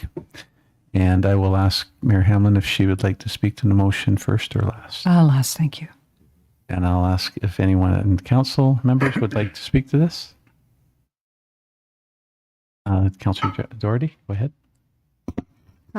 Thank you, Deputy Mayor. Just only to say that I'm not sure that there are too many communities that can sustain a sister city relationship from so far away for so many years. And so it's a pleasure to have them come back to visit us, and I'm very supportive of this motion.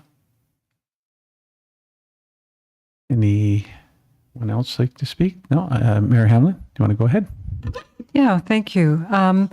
This is a wonderful thing for our community, and to have these almost 30 people coming from Kitano was quite a surprise for all those involved. I think usually it's a much smaller number.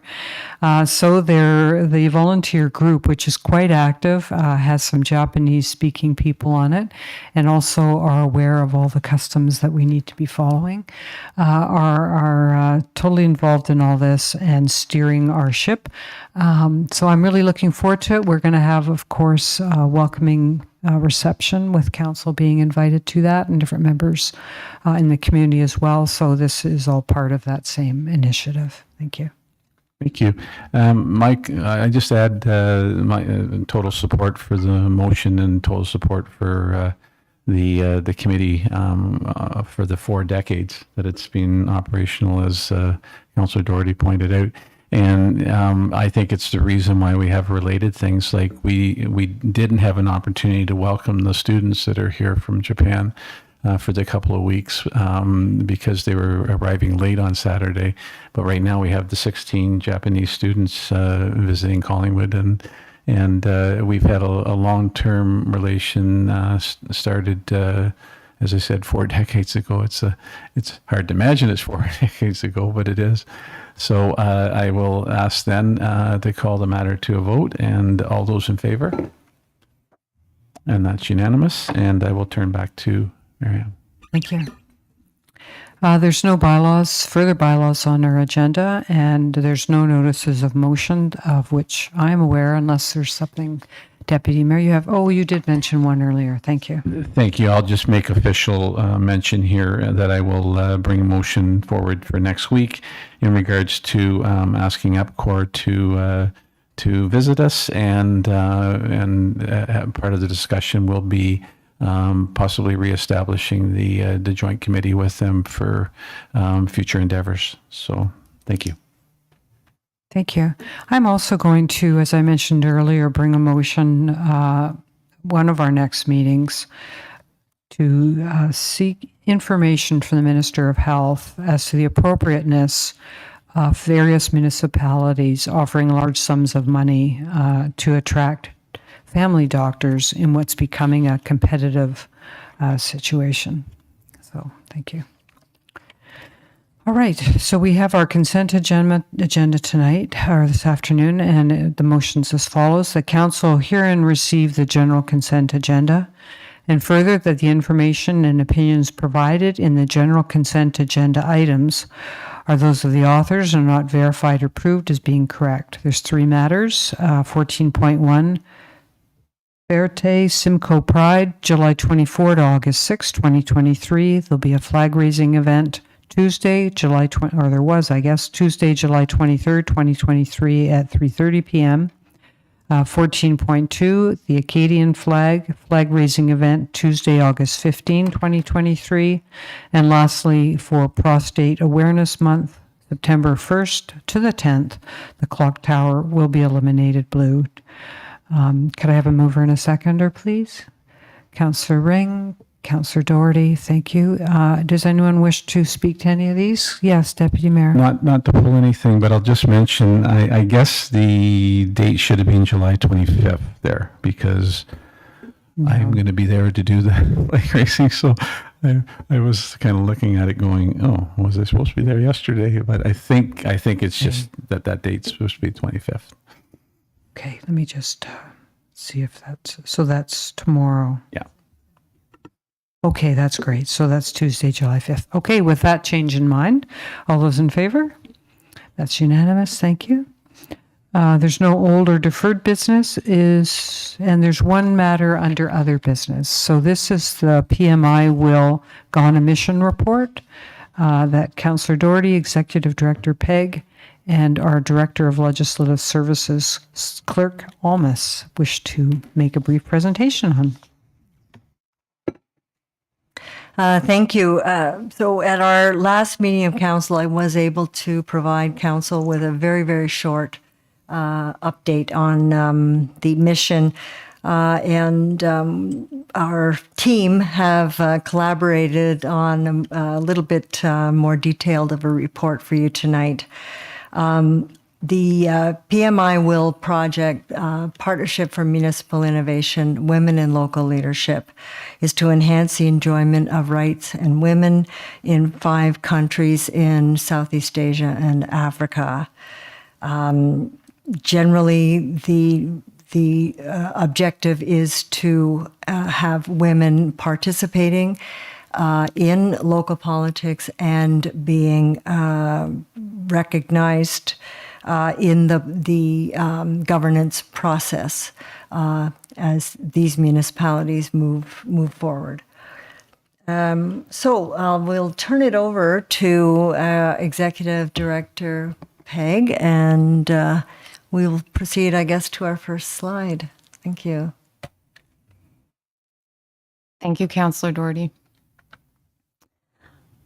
So I will say it was certainly an honor to represent Collingwood internationally and to travel to Ghana with Councillor Doherty and Director Almas. I wanted to take a moment before we jumped into the mission slides to frame the mission in some of the background on how we got to where we are today.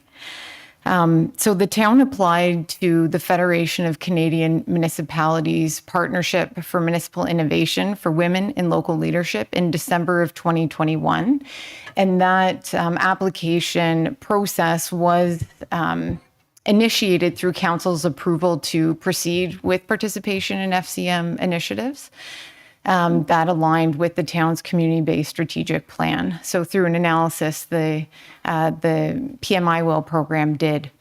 So the town was shortlisted through that application process, and we participated in a virtual interview, which Director Almas, Councillor Jeffrey, and myself participated in. And we found out in February of 2022 that we were successful, and we were shortlisted to be part of that project. And with that, we were partnered with the region of Halton Hills. Next slide, please. So the PMI Will project, I'll highlight just the two core objectives. And then as we get into the future slides around how the Ghana mission went, you'll see very practically how these objectives align to the work that we did while we were there. So objective 1 is increasing women's capacity to get involved and lead in local governance. Number 2 was increasing local government's capacity to deliver inclusive, gender-responsive services.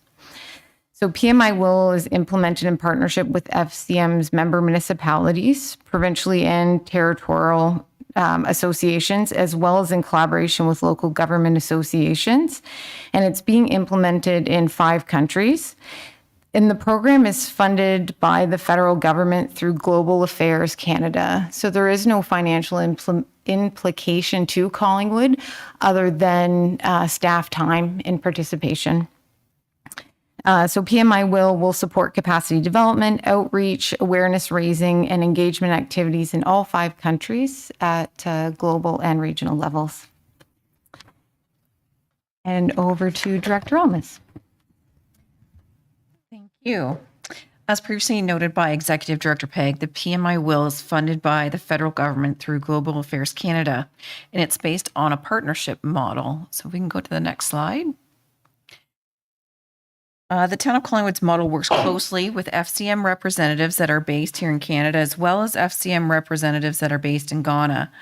NALEG, which is the nationwide association of local government authorities in Ghana, as well as Collingwood is partnered with a municipality in Canada to assist in this international mission in Africa.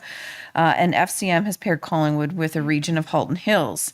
Unfortunately, Halton Hills representatives were unavailable to participate in this first mission. However, we have been jointly training with Halton Hills representatives over the last year. There are also 5 other member local government municipalities in Ghana that have been selected on their end to participate in this mission. And we were fortunate to meet with 3 of those municipalities during our stay. And our next slide talks about the mission in particular. So during the week that we did attend Ghana, it was packed full. The first day was preparatory work, including content review, security briefings, and cultural awareness reminders. And these meetings were held with the FCM representatives in Ghana, as well as the National Local Government Association and their consultants that were retained to assist in the training facilitation and project delivery. We then traveled from Accra, the capital of Ghana, to Koforidua, where the sessions were held with the 3 of the 5 local governments chosen in Ghana. Councillor Doherty provided an introductory presentation on Collingwood and the accomplishments in our community. And throughout the training session between the 3 of us, we provided presentations and real-life experiences on ways that Collingwood has embraced inclusion and diversity and reference projects and strategies that we have used. We participated in the training on gender, the role gender plays in daily lives of constituents, raising awareness on gender equality issues, and the development of gender responsive and inclusive consultation mechanisms that create inclusive communities. We also participated with the training and capacity building sessions on gender and marginalized groups and the use of engagement and feedback mechanisms to improve service delivery.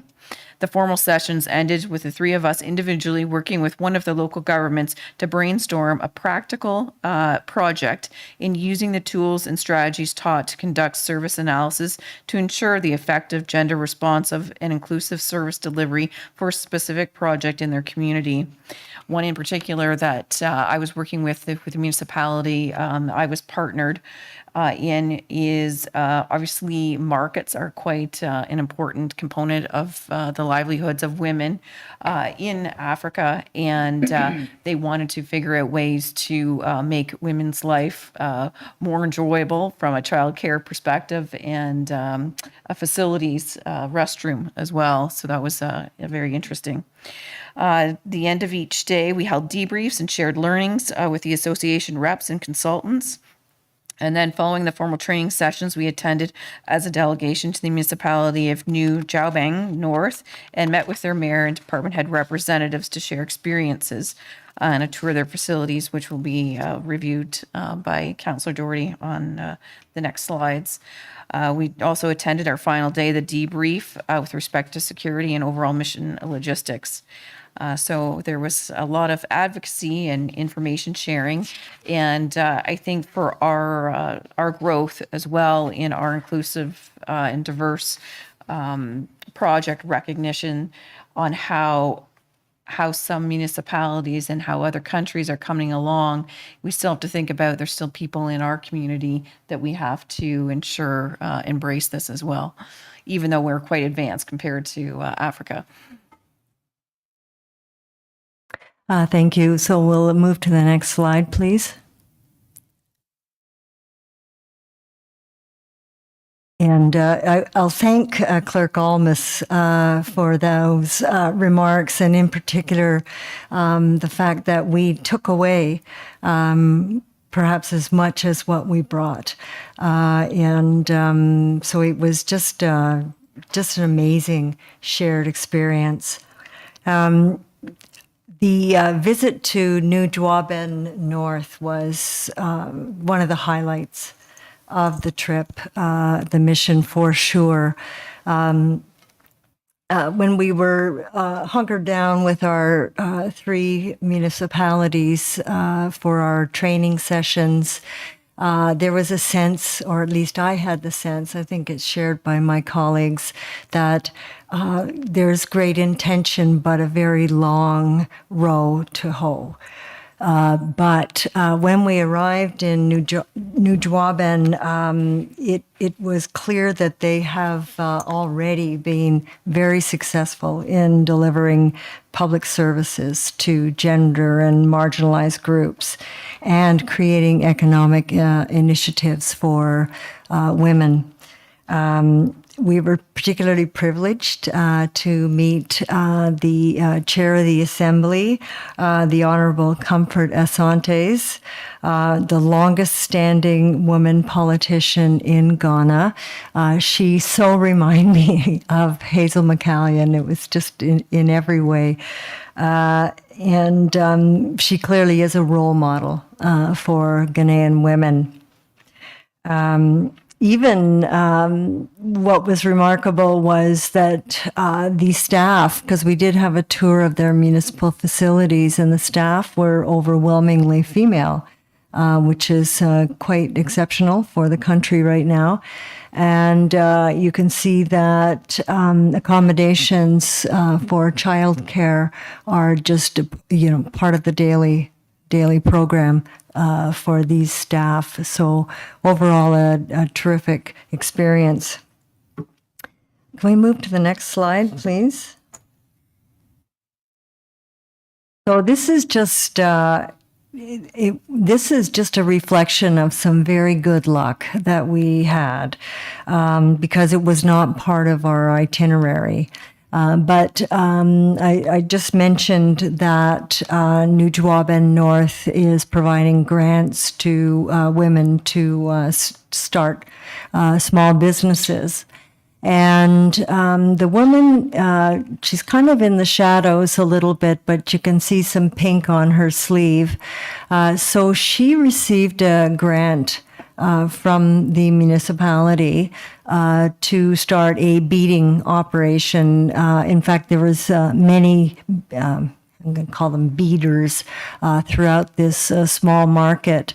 But she had already, from what I could see, was already 3 staff in her double kiosk, and she had a manufacturing facility which she actually offered to take me down to if only we had the time to go. So she was grateful for the grant and very earnest in making sure that it would yield dividends. And she was very happy with the place that she was today. It was a far cry from the way she was trying to live her life as a single mother before she was the recipient of the grant. And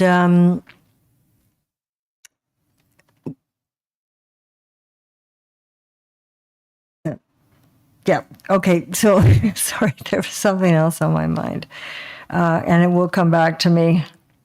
Oh, yes. So just anecdotally, I was on the phone this week dealing with a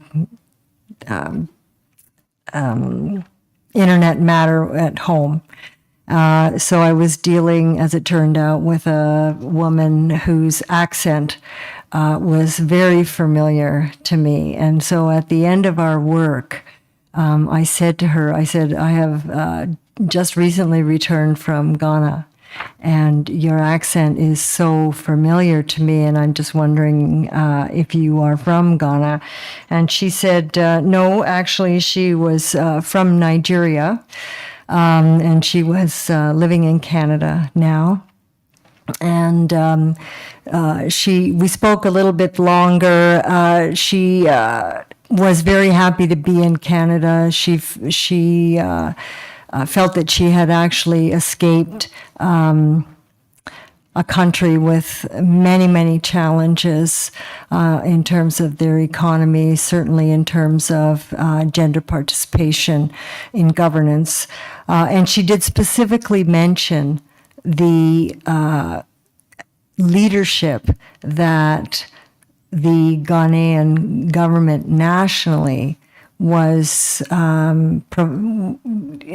providing by encouraging the kind of activities like PMI will and making a concerted effort to improve service delivery to their residents generally across the country. So just anecdotally, certainly it's recognized not only within that country, but some of the surrounding African countries as well.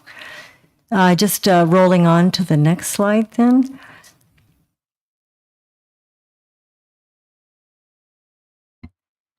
Thank you. So in terms of the next steps for this project, staff will continue to provide training and resource development support to FCM and NALUG as required, and that will be in partnership with Halton Hills, or the region of Halton Hills. And then any additional updates will be provided to council at key milestones. And just before we wrap up, I just wanted to note that at the FCM Ghana office, there was a photo of Councillor Jeffrey posted on the wall there. Yes. And I thought, isn't that nice that, just so well respected, and Collingwood's been so well represented in Ghana, and to see that an image of one of our councillors was up on the wall. I thought that was really nice. We were also really well received and were provided with some really nice shawls that were made at the local market there. And we did make an effort while we were on our tours to support local businesses and purchase some of the handmade beads that the women that had been provided the funding that Councillor Doherty had mentioned had made through recycled glass and recycled plastic that's actually divided out of garbage by the women. So there is no formal recycling program there, and the women sort through garbage and take out the plastic and glass to have it converted into beads. So anyways, thank you very much for listening to our update. And again, it was a real honor to represent Collingwood. Well, thank you for that interesting update on your trip. And we all know Collingwood's special in so many ways. But how special is it? We've had 2 councillors and 2 of our senior staff travel to Ghana to help put democracy and women's rights, forefront. So thank you. Thank you, everybody. Yeah, go ahead. No, and I do want to add kudos to the team in terms of the Collingwood representation and what we're doing. My contract is separate. I'm going back again next February. I'm not sure what my deliverables will be. But if you ever wonder what the connections are, the day that we received approval for Collingwood to be one of the volunteer communities, I was walking up our main street and there was a sandwich board out front of Coriander that said fair trade baskets from Ghana for sale.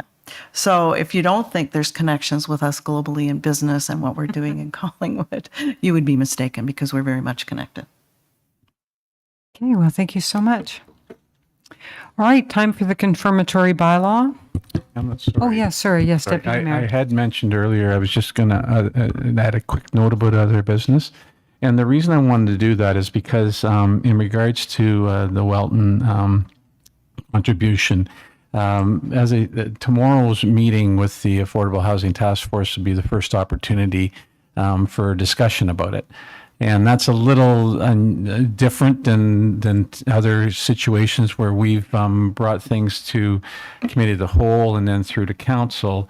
And we've had supporting letters and visits from our chair, Linton, to support our efforts in regard to affordable housing. So I wanted to assure council that in regards to the meeting tomorrow, we'll have an opportunity next Monday to update you on the discussions we've had with them and give you a perspective on the task force members. I know they appreciate. We've seen some verbal or email responses from in that regard. But as I said, that'll be the first chance that we have to do the formal discussion with them because of the confidential nature of the negotiations. They weren't able to be part of that. So I just wanted to mention that for council that we'll update you next week on how that meeting goes. Okay, now on to the confirmatory bylaw. That bylaw number 2023-6, I can't read that, 070, being a bylaw to confirm the proceedings of the special meeting of council held July 17, 2023, and the regular meeting of council held July 24, 2023, be enacted and passed this 24th day of July, 2023. Mover and a seconder, Councillor Potts, Councillor Ring, and no comments. All those in favor, thank you. And a motion to adjourn. Wow, I think it was, what do you think? Councillor Potts got it. All those in favor. Okay, thank you. So we'll just break for 10 minutes and then we'll be reconvening as Committee of the Whole. Thank you. All right. When did you? 10 minutes? Perfect.